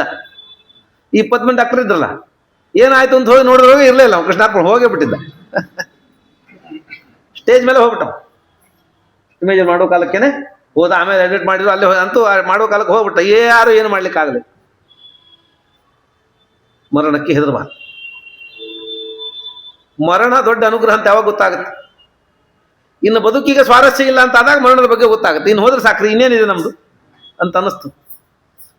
ಯಾಕಂದ್ರೆ 70, 80, 90 ವರ್ಷದ ಬದುಕಿ ಹೀಗಾಗಿಬಿಡ್ತದೆ. ಮಗ 30 ವರ್ಷ ಆದ್ರೆ ಮಗ ಅಂತಾನೆ, ನಿಮಗೇನು ತಿಳಿದಿಲ್ಲ, ಸುಮ್ಮನೆ ಕೂಡ್ರಿ. ಹೆಂಗೆ ಅನ್ಬಾರ್ದು ಅಂದ್ರೆ ಜನ್ರೇಷನ್ ಗ್ಯಾಪ್ ರೀ. ಹೊಸ ಜನ್ರೇಷನ್ ಬಗ್ಗೆ ಇವ್ರಿಗೇನು ಗೊತ್ತಾಗೋದಿಲ್ಲ, ಸುಮ್ ಕೂಡ್ಬೇಕು ನಿಮಗೆಲ್ಲ, ನಿಮಗೇನು ಗೊತ್ತಾಗೋದಿಲ್ಲ, ನೀವು ಮಾತಾಡಬಾರ್ದು ಅಂತ ಹೇಳಿ 30 ವರ್ಷಕ್ಕೆ ಜನ್ರೇಷನ್ ಗ್ಯಾಪ್ ಆಗಿ ಮಗ ನಿಂಗೇನು ಬುದ್ಧಿ ಇಲ್ಲ ಕೂಡು ಅಂತ ಹೇಳ್ತಾನೆ ಅಂತ ಆದರೆ 300 ವರ್ಷ 500 ವರ್ಷ ಬದುಕಿದ್ರ ಗತಿ. ಒಂದು 2000 ವರ್ಷದ ಹಿಂದೆ ಬದುಕಿದವ್ರು ಇವತ್ತು 30 ವರ್ಷದ ಹಿಂದೆ ನೋಡಿದವ್ರೆ ಹಣೆ ಹಣೆ ಬಡ್ಕೋತಾರೆ. ಏನು ಕಾಲ ಬದಲಾಯ್ತ್ರಿ. 20-30 ವರ್ಷ ಹಿಂಗೆ ಇದ್ದಿಲ್ರಿಪ್ಪ, ಆರಾಮಿತ್ತಿಲ್ಲ ಓಡಾಡ್ಲಿಕ್ಕೆ. ಓಡಾಡು ಹಂಗಿಲ್ಲ, ಕಾಲ ಪ್ರಾರಂಭ ನೋಡ್ರಿ 20 ವರ್ಷದೊಳಗೆ ಹೆಂಗಾಯ್ತು ಅಂತಂತ. 20-30 ವರ್ಷದೊಳಗೆ ಪ್ರಪಂಚ ಬದಲಾಗಿ ಹೋಗಿದೆ, ಬದುಕಲಿಕ್ಕೆ ಬರದೇ ಇದ್ದಷ್ಟು ಕಷ್ಟ ಬಂದಿದೆ ಅಂತ. ಮನುಷ್ಯನಿಗೆ 30-40 ವರ್ಷಕ್ಕಾಗತ್ತೆ ಅಂದ್ರೆ 400 ವರ್ಷ ಇದ್ರೆ ಆವತ್ತಿನ ಬದುಕಿಗೆ ಆ ಅವಸ್ಥೆಯಲ್ಲಿ ಹುಟ್ಟಿ ಬಂದವ ಇವತ್ತು ಬದುಕೋದು ಹೇಗೆ? ಹಾಗಾಗಿ ಭಗವಂತ ಈ ಕಾಲಕ್ಕೆ ಬದುಕಿಸ್ತಾನೆ, ಮತ್ತೆ ಇವನನ್ನ ಈ ದೇಹ ನಾಶ ಮಾಡ್ತಾನೆ, ಮತ್ತೆ ಹುಟ್ಟಿಸ್ತಾನೆ. ಆವತ್ತಿನ ಕಾಲಕ್ಕೆ ತಕ್ಕಂತ ಬೇಕಾದ ತಯಾರು ಮಾಡಿ ಮತ್ತೆ ಬಿಡ್ತಾನೆ ಅವನು, ಮತ್ತೆ ಬದುಕಿ ಹೋಗಬೇಕು. ಹಾಗಾಗಿ ಮತ್ತೆ ಮತ್ತೆ ಭಗವಂತ ಅವನನ್ನ ಸಂಸಾರಕ್ಕೆ ಬರಲಿಕ್ಕೆ ಬೇಕಾದಂತ ತಯಾರು ಮಾಡಿ ಶಕ್ತಿ ಕೊಟ್ಟು ಮತ್ತೆ ಮತ್ತೆ ಬಿಡ್ತಾನೆ. ಆದ್ದರಿಂದ ಮತ್ತೆ ಬರ್ತದೆ ಅಂತ ಆದ್ಮೇಲೆ ಹೆದರೋದು ಯಾಕೆ? ಹಳ್ಳಿ ಒಳಗಾದ್ರೆ ದಿನಕ್ಕೊಂದೇ ಬಸ್ ಇರ್ತಾವೆ ಕೆಲವು ಕಡೆಗೆ. ಆ ಬಸ್ ಹೋಗ್ಬಿಟ್ರೆ ಮತ್ತೆ ನಾಳೆ ತನಕ ಬಸ್ ಇಲ್ಲ. ಹಂಗಾಗಿ ಒದ್ದಾಡ್ತಾರೆ, ಒದರ್ತಾರೆ, ಕಲ್ಲು ಹೋಗಿತಾರೆ, ಯಾರಿಗೋ ಹೇಳ್ತಾರೆ ಅವ್ರೆ ಅಡ್ಡ ಹಾಕಿರೋದಕ್ಕೆ ಅಂತ. ಮುಂದೆ ಹೋದ್ರೆ ಚಕಡಿ ತಂದಿಲ್ಲ ಸರ್, ಕಲ್ಲು ಹೋಗೋದು ಗಾಡಿ ಇದನ್ನ ಹಾಕಿ ರೋಡ್ ಬಸ್ ನಿಲ್ಲಿಸಿ ಮನೆಯಿಂದ ಬಂದು ಹತ್ತೋ ತನಕ ಬಿಡೋದಿಲ್ಲ ಅವ್ರು. ಯಾಕಂದ್ರೆ ಇದು ಹೋದ್ರೆ ಮತ್ತೆ ಬಸ್ ಬರೋದಿಲ್ಲ ಅಂತ ಅವರಿಗೆ ಹೆದರಿಕೆ. ಮುಂಬೈ ಲೋಕಲ್ ಟ್ರೈನ್ ಒಳಗೆ ಯಾರು ತಲೆ ಕೆಡಿಸ್ಕೊಂಬೋದಿಲ್ಲ. ಇನ್ನು 2 ನಿಮಿಷಕ್ಕೆ ಇನ್ನೊಂದು ಟ್ರೈನ್ ಬರ್ತದೆ, ಅದು ಹೋದ್ರೆ ಇನ್ನೊಂದು ಟ್ರೈನ್ ಬರ್ತದೆ, ಹೋದ್ರೆ ಹೋಗಿ ಬಿಡು ಅಂತ ಮತ್ತೊಂದು ಹತ್ತಾರೆ. ಹಾಗೆ ಮತ್ತೆ ಶರೀರ ನಿಶ್ಚಿತವಾಗಿ ಸಿಗ್ತದೆ ಅಂತ ಆದಮೇಲೆ ಮತ್ತೆ ಸರಳವಾಗಿ ನಿಶ್ಚಿತವಾಗಿ ಸಿಗುವ ಶರೀರದ ಬಗ್ಗೆ ತಲೆ ಯಾಕೆ ಕೆಡಿಸ್ಕೋಬೇಕು? ಚೀರವಸನಂ ಶಿಕ್ಷೆಯತ್, ಇದು ಕಳೆದು ಹೋಗುವ ಹರಕು ಬಟ್ಟೆಯಂತೆ. ಹರಕು ಬಟ್ಟೆ ಹೋದ್ರೆ ಹೆಂಗೆ ತಲೆ ಕೆಡಿಸ್ಕೋಬೋದಿಲ್ಲಲ್ಲ, ದೇಹ ಹೋದ್ರೆ ತಲೆ ಕೆಡಿಸ್ಕೋಬೇಡ್ರಿ ಅಂತ. ಹಾಗಾಗಿ ಮರಣದ ಬಗ್ಗೆ ಧೈರ್ಯ ತುಂಬತ್ತೆ ಭಾಗವತ. ಮರಣದ ಬಗ್ಗೆ ಹೆದರಬೇಡಿ. ಅದಕ್ಕೆ ಈ ಮರಣದ ಬಗ್ಗೆನೇ ಒಂದು ಹಿಂದಿ ಪುಸ್ತಕ ಓದ್ತಾ ಇದ್ದೇನೆ, ಯಾವತ್ತು ಬರೋ ಕಾಲಕ್ಕೆ ಹಿಂದಿ ಪುಸ್ತಕ ಎಲ್ಲೋ ಸಿಕ್ಕಿತ್ತು, ನೋಡ್ತಾ ಇದ್ದೆ. ಒಬ್ಬ ಕವಿ ಮರಣದ ಬಗ್ಗೆ ಬಹಳ ಅದ್ಭುತವಾಗಿ ಒಂದು ಕಥೆ ಬರೆದಿದ್ದು. ಮರಣದ ಬಗ್ಗೆ ಒಂದು ಅದ್ಭುತವಾದ ಸಣ್ಣ ಕಥೆ ಬರೆದಿದ್ದ ಅದರೊಳಗೆ. ಯಾಕಂದ್ರೆ ಮರಣವನ್ನು ಗೆಲ್ಲಬೇಕು, ಸಾಯಬಾರ್ದು ಅಂತ ಬಹಳ ಜನಕ್ಕೆ ಅಪೇಕ್ಷೆ. ಅನಾದಿ ಕಾಲದಿಂದ ಇವತ್ತಿಗೂ ಅಪೇಕ್ಷೆ ಅನೇಕ ಜನರಿಗಿದೆ. ಇವತ್ತಿಗೂ ಪ್ರಪಂಚದಲ್ಲಿ 70ಕ್ಕಿಂತ ಹೆಚ್ಚು ದೇಹಗಳನ್ನು ಫ್ರೀಜ್ ಮಾಡಿಟ್ಟಾರೆ. 70ಕ್ಕಿಂತ ಹೆಚ್ಚು ದೇಹ ಫ್ರೀಜ್ ಮಾಡಿಟ್ಟಾರೆ. ಅದರ ಹಿಂದೆ ಸಾವಿರಾರು ಕೋಟಿ ಇದೆ. ದೊಡ್ಡ ದೊಡ್ಡ ಶ್ರೀಮಂತರು ತಮ್ಮ ಸಾವಿರಾರು ಕೋಟಿ ಟ್ರಸ್ಟ್ ಮಾಡಿ ದುಡ್ಡಿಟ್ಟು ಅದಕ್ಕೊಂದು ಟ್ರಸ್ಟ್ ಮಾಡಿ ತಮ್ಮ ದೇಹವನ್ನು ಫ್ರೀಜ್ ಮಾಡಿಸಿಟ್ಟಾರೆ. ಓಲ್ಡ್ ಏನು ಅದು ಅಪೇಕ್ಷೆ ಏನು ಅವ್ರದ್ದು? ಮುಂದೆ ಯಾವತ್ತೋ ಒಂದು ದಿವಸ ಸತ್ತವರನ್ನು ಬದುಕಿಸುವ ತಂತ್ರಜ್ಞಾನ ಸಿಗ್ತದೆ. ಆ ತಂತ್ರಜ್ಞಾನ ಸಿಕ್ಕಾಗ ನನ್ನ ಶರೀರವನ್ನು ಬದುಕಿಸಬೇಕು, ಅದಕ್ಕಾಗಿ ದುಡ್ಡಿರಬೇಕು, ಅದಕ್ಕಾಗಿ ಒಂದು ಟ್ರಸ್ಟ್, ಒಂದು ಅಕೌಂಟು ಕಾಯಬೇಕು. ಆ ದೇಹವನ್ನು ಕಾಯ್ದಿಟ್ಟು ಅದಕ್ಕೊಂದು ಟ್ರಸ್ಟ್ ಮಾಡಿ ಹಣ ಮಾಡಿ ಕಾವಲುಗಾರನಿಟ್ಟು ಫ್ರೀಜ್ ಮಾಡಿ ಕೆಡದಂತೆ ಕಾಯಿಸಿಟ್ಟಾರೆ. ಎಷ್ಟು 70ಕ್ಕಿಂತ ಹೆಚ್ಚು ಶರೀರ ಆಗಿದೆ ಜಗತ್ತೊಳಗೆ. ಇನ್ನೆಂದೋ ಮತ್ತೆ ಈ ಶರೀರ ನಂದು ತಿರುಗಿ ಬರ್ತದೆ, ಹುಟ್ಟುತ್ತದೆ ಅಂತ ಅವ್ರ ಭ್ರಮೆಯಲ್ಲಿ ಆಗಿದ್ದಾರೆ. ಅಂತೂ ಮನುಷ್ಯರಿಗೆ ಅಷ್ಟು ಅಪೇಕ್ಷೆ ಇದೆ ಸಾಯಬಾರ್ದು ಅಂತ ಹೇಳಿ. ಹೀಗೆ ಬಹಳ ಜನಕ್ಕೆ ಅಪೇಕ್ಷೆ ಇತ್ತು. ಒಬ್ಬ ರಾಜ ಇದ್ದ, ಅವನಿಗೆ ತಾನು ಸಾಯಬಾರ್ದು ಅಂತ ಅಪೇಕ್ಷೆ ಇತ್ತು, ಶ್ರೀಮಂತಿಕೆ ಇದೆ ಅಂತ ಹೇಳಿ. ಯಾರನ್ನು ಕೇಳ್ತಾ ಇದ್ದ, ನಾನು ಬದುಕು ಸಾಯ್ದಂತೆ ಮಾಡ್ರಿ ಅಂತ. ಎಲ್ಲರೂ ಇಲ್ಲ ನಾವೇ ಸಾಯ್ತೀವಿ, ನಾವ್ ಹೆಂಗೆ ಮಾಡ್ಲಿಕ್ಕೆ ಆಗೋದಿಲ್ಲ ಅಂದ್ರು. ಯಾರು ಹೇಳಿದ್ರು, ಈ ಊರು ಹೊರಗೆ ಒಂದು ನದಿ ಇದೆಯಲ್ಲ, ನದಿ ದಂಡೆಯಲ್ಲಿ ಒಬ್ಬ ಸಾಧು ಇದ್ದಾನೆ, ಅವನ ಶಕ್ತಿ ಇದೆ ಅಂತ ಕೇಳಿವಿ ನಾವು ಅಂದ್ರು. ರಾಜ ಹೋದ ಅಲ್ಲಿ ಗರದಲ್ಲಿ ಕೂತ್ಕೊಂಡು ಕೇಳ್ದ, ನಿಮಗೆ ಮರಣ ಬರದೇ ಇದ್ದಂತೆ ಮಾಡ್ಲಿಕ್ಕೆ ಆಗ್ತಂತೆ, ನನಗೆ ಮರಣ ಬರದೇ ಇದ್ದಂತೆ ಮಾಡ್ರಿ, ನೀವು ಕೇಳಿದ್ದು ಕೊಡ್ತೇನೆ ಅಂತ ಅವ್ರಂದ್ರು. ಇನ್ನು ಕೇಳಿದ್ದು ಕೊಡೋದೇನು ಬೇಡ, ನನಗೇನು ಬೇಕಾಗಿಲ್ಲ, ನನಗೇನು ಅಪೇಕ್ಷೆ ಇಲ್ಲ. ಅಪೇಕ್ಷೆ ಇದ್ರೆ ನಾನು ಯೋಗಿನೇ ಆಗ್ತಿರ್ಲಿಲ್ಲ. ಎಲ್ಲ ಬಿಟ್ಟದಕ್ಕೆ ನನಗೆ ಈ ಸಿದ್ಧಿ ಬಂದಿದೆ. ಹಾಗಾಗಿ ನನಗೇನು ಬೇಡ, ನನಗೆ ಬೇಕಾದ್ರೆ ಸಿದ್ಧಿ ಇದೆ, ನನಗೆ ಯಾವ ಲೌಕಿಕ ಪದಾರ್ಥಗಳ ಅಪೇಕ್ಷೆ ನನಗೇನಿಲ್ಲ. ಆದರೆ ನೀನೊಂದು ಕೆಲಸ ಮಾಡು, ಈ ನದಿ ಹತ್ತ ಒಂದು ಗುಡ್ಡ ಇದೆಯಲ್ಲ, ಆ ಗುಡ್ಡ ಹೇಳಿ ಅಲ್ಲೊಂದು ಗುಹಾ ಇದೆ, ಅಲ್ಲಿ ಕೆಲವು ಜನ ಇದ್ದಾರೆ, ಹೋಗಿ ಅವ್ರನ್ನ ಭೇಟಿಯಾಗಿ ಬಂದು ಮತ್ತೆ ನನಗೆ ಹೇಳು ಅಂದರು. ಇವ ಹೇಳಿದ್ದಾನೆ ಅಂತ ತೋಟ ಆ ಗುಡ್ಡ ಹತ್ತಿ ಹೋಗಿ ಅಲ್ಲಿ ಹೋಗಿ ನೋಡ್ದ. ಆದ್ರೆ ತುಂಬ ಮುದುಕರು ಬಿದ್ದಿದ್ದು ಒಟ್ಟು. ಕಣ್ಣು ಕಾಣುವಂಗಿಲ್ಲ, ಕಿವಿ ಕೇಳುವಂಗಿಲ್ಲ, ಹೇಳಲಿಕ್ಕೆ ಬರೋಂಗಿಲ್ಲ, ಓಡಾಡ್ಲಿಕ್ಕೆ ಬರೋಂಗಿಲ್ಲ, ಏನು ಇಂದ್ರೆ ಯಾವ ಕೆಲಸ ಮಾಡುವಂಗಿಲ್ಲ ಇಲ್ಲ. ಮಲಗದಲ್ಲಿ ಉಸಿರಾಟ ಒಂದಿತ್ತು ಅಷ್ಟೇ, ಐಸಿಯುದೊಳಗೆ ಹಾಕಿರ್ತಾರ. ವೆಂಟಿಲೇಟರ್ ಯಾವಾಗ ತೆಗಿಬೇಕು ಹೇಳ್ರಿ ಅಂತ ಇವ್ರು ಸಾಯಿಸ್ಲಿಕ್ಕೆ ಮುರ್ತ ಕೇಳ್ತಿರ್ತಾರೆ. ನೀವು ಹೇಳ್ದ ತೆಗಿತೀವಿ ನೋಡ್ರಿ, ಯಾರ್ಯಾರು ಬರಬೇಕು ಫೋನ್ ಮಾಡಿ ಹೇಳ್ರಿ, ಎಲ್ಲಾರು ಬಂದರೆ ತೆಗಿತೀವಿ ಅಂತ ಉಸಿರಾಟ ಮಾತ್ರ ಇಟ್ಟು ಕುಡಿಸಿರ್ತಾರೆ ನೋಡ್ರಿ. ಹಂಗೆ ಉಸಿರಾಡ್ತಿದ್ವು. ಉಸಿರಾಡ್ತಾ ಅಲ್ಲಿ ಬಿದ್ದಿದ್ದು. ಇವನು ಹೋಗಿ ಕೇಳ್ದ, ನೀವು ಯಾರು ಅಂತ ಹೇಳಿ. ಅದ್ರೊಳಗೆ ಅವನು ಸ್ವಲ್ಪ ಅಷ್ಟೇ ಮಾತಾಡ್ಲಿಕ್ಕೆ ಬರುತ್ತೆ. ಅವನು ಹೇಳ್ದ, ಆ ಯೋಗಿ ಕಳ್ಸ್ಯಾನೆ ನಿನ್ನ ಅಂದ. ಹೌದು ಅಂದ. ನೀ ಮಾಡಿದ ತಪ್ಪು ನಾವು ಮಾಡಿ ಹಿಂಗಾಗಿವು ನೋಡು ಅಂದ. ಮರಣ ಬರ್ದಿದ್ದಂತೆ ಮಾಡು ಅಂತ ಕೇಳಿದ್ವಿ, ಮರಣ ಬರ್ದಿದ್ದಂತೆ ಮಾಡಿಬಿಟ್ಟ. ನಾವು ಮುದುಕರಾಗಿವಿ, ನಮಗೆ ಕಣ್ಣು ಕಾಣೋದಿಲ್ಲ, ಕಿವಿ ಕೇಳೋದಿಲ್ಲ, ತಿನ್ನೋಂಗಿಲ್ಲ, ಕೈ ಇಲ್ಲ, ಕೈ ಎಲ್ಲ ಹೋಗಿದೆ, ಜೀವ ಮಾತ್ರ ಉಳಿದಿದೆ. ಹಾಗಾಗಿ ಮರಣ ಬಂದರೆ ಸಾಕು ಅಂತೀವಿ ನಾವು, ಬರ್ತಾ ಇಲ್ಲ ನಮಗೆ. ಹಾಗಾಗಿದೆ ನಮ್ಮ ಅವಸ್ಥೆ, ಹಿಂಗಾಗಿದೆ, ಕೇಳ್ಕೋಬೇಡ ಅಂದ್ರೆ. ಮರಣ ಬರ್ದಿದ್ದಂತೆ ಬೇಡ, ಕೇಳ್ಕೋಬೇಡ, ಹೋಗು ಅಂತ ಕೇಳಿದ್ರು. ಇವ ತಿರುಗಿ ಬಂದ. ಯೋಗಿ ಕೇಳ್ದ, ನೋಡಿ ಬಂದೇನ, ನಿನಗೆ ಮರಣ ಇಲ್ಲದ್ದೇ ಆಗೋ ವರ ಬೇಕೇನು ಅಂತ ಕೇಳ್ದ. ಅವಂದ, ಇಲ್ಲ, ಅವರು ಒಂದು ತಪ್ಪು ಮಾಡಿದ್ರು, ನನಗೆ ಬರೇ ಮರಣ ಬರಬಾರ್ದಲ್ಲ, ಮುಪ್ಪು ಬರಬಾರ್ದು. ಮರಣ ಬರಬಾರ್ದು, ಮುಪ್ಪು ಬರಬಾರ್ದು, ಯುವಕನಾಗಿ ಇರ್ಬೇಕು, ಹಂಗೆ ಹೊರಗೆ ಕೊಡ್ರಿ ನನಗೆ ಅಂದವ. ನಾನು ಹಂಗೆ ಮಾಡ್ರಿ ಅಂದವ. ಓ, ನೀವು ಒಂದು ಸ್ಟೆಪ್ ಮುಂದೆ ಹೋಗಿ ಹಂಗಾರೆ ನೀ ಒಂದು ಕೆಲಸ ಮಾಡು, ಆ ಗುಹಾ ದಾಟಿ ಗುಡ್ಡ ಅದು, ಇನ್ನೊಂದು ಗುಡ್ಡ ಇದೆ, ಅಲ್ಲೊಂದು ದೊಡ್ಡ ಗುಹಾ ಇದೆ, ಅಲ್ಲಿ ಹೋಗಿ ಬಂದವ. ಅಲ್ಲಿ ಹೋಗಿ ಗುಹಾದೊಳಗೆ ಹೋಗಿ ನೋಡ್ದ, 100 ಜನ ಯುವಕರು ಒಬ್ರಿಗೊಬ್ರು ಬೈತಾ ಹೊಡೆದಾಟ ಕೂತಿದ್ರು. ಅವ್ರು ಬರೀ ಹೊಡೆದಾಟ. ಅವ್ರು, ನೀವು ಯಾರು ಅಂತ ಕೇಳ್ದ. ಯಾಕೆ ಬೈತೀರಿ ಅಂತ ಕೇಳ್ದ. ಮೊದಲು ಯುವಕ ನೀವು ಕೇಳ್ದ. ಮೊದಲೇ ಯುವಕ ಹೇಳ್ದ, ನಾನು ಇವನ ಮಗ, ನಮ್ಮಪ್ಪ ನಂಗೆ ಹಿರಿಯತನ ಕೊಟ್ಟಿಲ್ಲ, ಆಸ್ತಿ ಕೊಡುವಲ್ಲ, ಆಸ್ತಿ ಕೊಟ್ಟಿಲ್ಲ, ನಾ ಜಗಳ ಮಾಡ್ತೀನಿ ಅಂತ. ಅವ್ರ ಅಪ್ಪನ ಕೇಳ್ದ. ಅವನು, ನಾನೇ ಹುಡುಗಿದ್ದೀನಿ, ನಾ ಮುದುಕಾಗಿಲ್ಲ, ನಾ ಯಾಕೆ ಕೊಡ್ಲಿ ನಾವು, ಮುದುಕಾದ್ರೆ ಬಿಟ್ಟು ಕೊಡ್ಬೇಕು. ಅವ ಕೇಳ್ದ, ಇವಾಗ ಯಾಕೆ ಕೊಟ್ಟಿಲ್ಲ ಅಂತ. ಅವಂದ, ನಮ್ಮಪ್ಪ ಕೊಟ್ಟಿಲ್ಲ ನನಗೆ ಅಂದ. ಅವಂದ, ನಾನೇ ಯುವಕ ಇದ್ದೀನಿ, ಯಾಕೆ ಕೊಡ್ಲಿ ಅಂತ. ಈಗ ಒಂದು 10 ತಲೆ ಕೂತಿದ್ರು ಅವ್ರು. ನಾವು ಮುಪ್ಪೈ ಬಂದಿಲ್ಲ, ನಾವ್ಯಾಕೆ ಕೊಡ್ಬೇಕು ಅಂತ ಕೂತಿದ್ರು. ನಾವು ಬೇಕು ಅಂತ ಇವ್ರು ಹೊಡೆದಾಡ್ತಿದ್ರು. ಹಾಗಾಗಿ ನಮ್ಮ ಅಧಿಕಾರ ಸಂಪತ್ತು ನಮ್ಗೆ ಕೊಡು ಅಂತ ಇವರು, ನಾವು ಯುವಕನಾಗೆ ಇದ್ದೀನಿ, ನನಗೆ ಮುಪ್ಪು ಬಂದಿಲ್ಲ, ಕೊಡೋದಿಲ್ಲ ಅಂತ ಇವ್ರು ಹೊಡೆದಾಡ್ತಾ ಕೂತಿದ್ರು. ಹೋಗಿ ಇವನು ಕೇಳ್ದ. ಅವ್ರಂದ್ರು, ದಯಮಾಡಿ ಯುವಕನಾಗಿ ಇರಬೇಕು ಅಂತ ಕೇಳಬೇಡ, ನಮ್ಮ ಗತಿ ನೋಡಿ, ಯುವಕರಾಗಿದ್ದೀವಿ, ಹೊಡೆದಾಡೋದು ಬೇರೆ ಕೆಲಸ ಇಲ್ಲ ನಮಗೆ ಅಂದ್ರು. ಹೊಡೆದಾಡ್ತಾ ಕೂತೀವಿ, ಬೇಳು ಅಂತ. ಆಮೇಲೆ ತಿರುಗಿ ಬಂದಿವ, ಏನು ಬೇಕು ನಿನಗೆ ಅಂತ ಕೇಳ್ದ. ನನಗೇನು ಬೇಡ, ಮರಣ ಇಲ್ಲಂತ ಅವಸ್ಥೆನೂ ಬೇಡ, ಏನು ಬೇಡ, ಸುಖವಾಗಿ ಮರಣ ಬರುವಂತೆ ಮಾಡ್ರಿ ಅಂದ. ಸುಖವಾಗಿ ಮರಣ ಬರುವಂತೆ ಮಾಡಿಬಿಡ್ರಿ, ಈ ಯೌವನ ಚಿರ ಯೌವನ ಮುಪ್ಪಿಲ್ಲದ ಅವಸ್ಥೆ ಬೇಡ ನನಗೆ, ಈ ಸಾವಿಲ್ಲದ ಅವಸ್ಥೆ ಅಂತ ಅನ್ನೋದು ಬೇಡ, ನಿಜವಾಗಿ ಸುಖವಾಗಿ ಸಾಯುವಂತೆ ಮಾಡಿ ಅಂತ ಕೇಳ್ಕೊಂಡು ಮನೆಗೆ ಹೋಗ್ಬಿಟ್ಟ. ಹೀಗೆ ಮರಣ ಅಂತ ಅನ್ನೋದು ಬರುವ ಕಾಲಕ್ಕೆ ಕೆಟ್ಟದ್ರೆ ಕೆಲವು ಸರ್ತಿ ಬರಲಿಲ್ಲ ಅಂದ್ರೆ ದುಃಖ ಆಗುತ್ತೆ, ಅದನ್ನ ಕಾಯುವ ಅವಸ್ಥೆಗೆ ಬಂದ್ಬಿಡ್ತದೆ. ಆದ್ದರಿಂದ ಚೀರವಸನ ಅಂದ್ರೆ ಈ ದೇಹ ಬಿಟ್ಟು ಹೋಗಬೇಕಾದ ಹೋಗುವ ಶರೀರ ಇದೆ. ಅದರಿಂದ ಇದು ಒಂದು ದಿವಸ ಬಿಡ್ಲೇಬೇಕಾದದ್ದು, ಅದ್ರ ಬಗ್ಗೆ ಬಹಳ ತಲೆ ಕೆಡಿಸಿ ಬಿಡ್ಲಿಕ್ಕೆ ತಯಾರಾಗ್ಬಿಡ್ರಿ, ಅದು ಬಿಡೋದು ಬಹಳ ಸರಳ ಆಗ್ಬಿಡ್ತು. ಅದರಿಂದ ದೇಹ ತ್ಯಾಗ ಮರಣ ಅಂತ ಅನ್ನೋದು ಅನಿವಾರ್ಯವಾದದ್ದು. ಈ ದೇಹ ಹರಕು ಬಟ್ಟೆ ಅಂತ ಶರೀರ ಅಂತ ತಿಳಿಯಿರಿ ಅಂತ. ಚೀರವಸನ ಅಂದ್ರೆ ಹರಕು ಬಟ್ಟೆ ಉಡೋದಲ್ಲ, ನಮ್ಮ ಮೇಲೆ ಇರುವ ಶರೀರವೇ ಹರಕು ವಸ್ತ್ರ ಅಂತ ತಿಳಿಯಿರಿ ಅಂತ ಚೀರವಸನಂ ಶಿಕ್ಷೇತ ಅಂತ ಅನ್ನೋ ಧರ್ಮವನ್ನು ಹೇಳ್ತಾರೆ. ಮುಂದಿನ ಭಾಗವತ ಧರ್ಮ ಏನು ಹೇಳ್ತಾರೆ ಅಂತ ಅನ್ನೋದನ್ನ ನಾಳೆ ನೋಡ್ಲಿಕ್ಕೆ ಪ್ರಯತ್ನ ಮಾಡೋಣ. ಹರಯೇ ನಮಃ. ಶ್ರೀಕೃಷ್ಣ.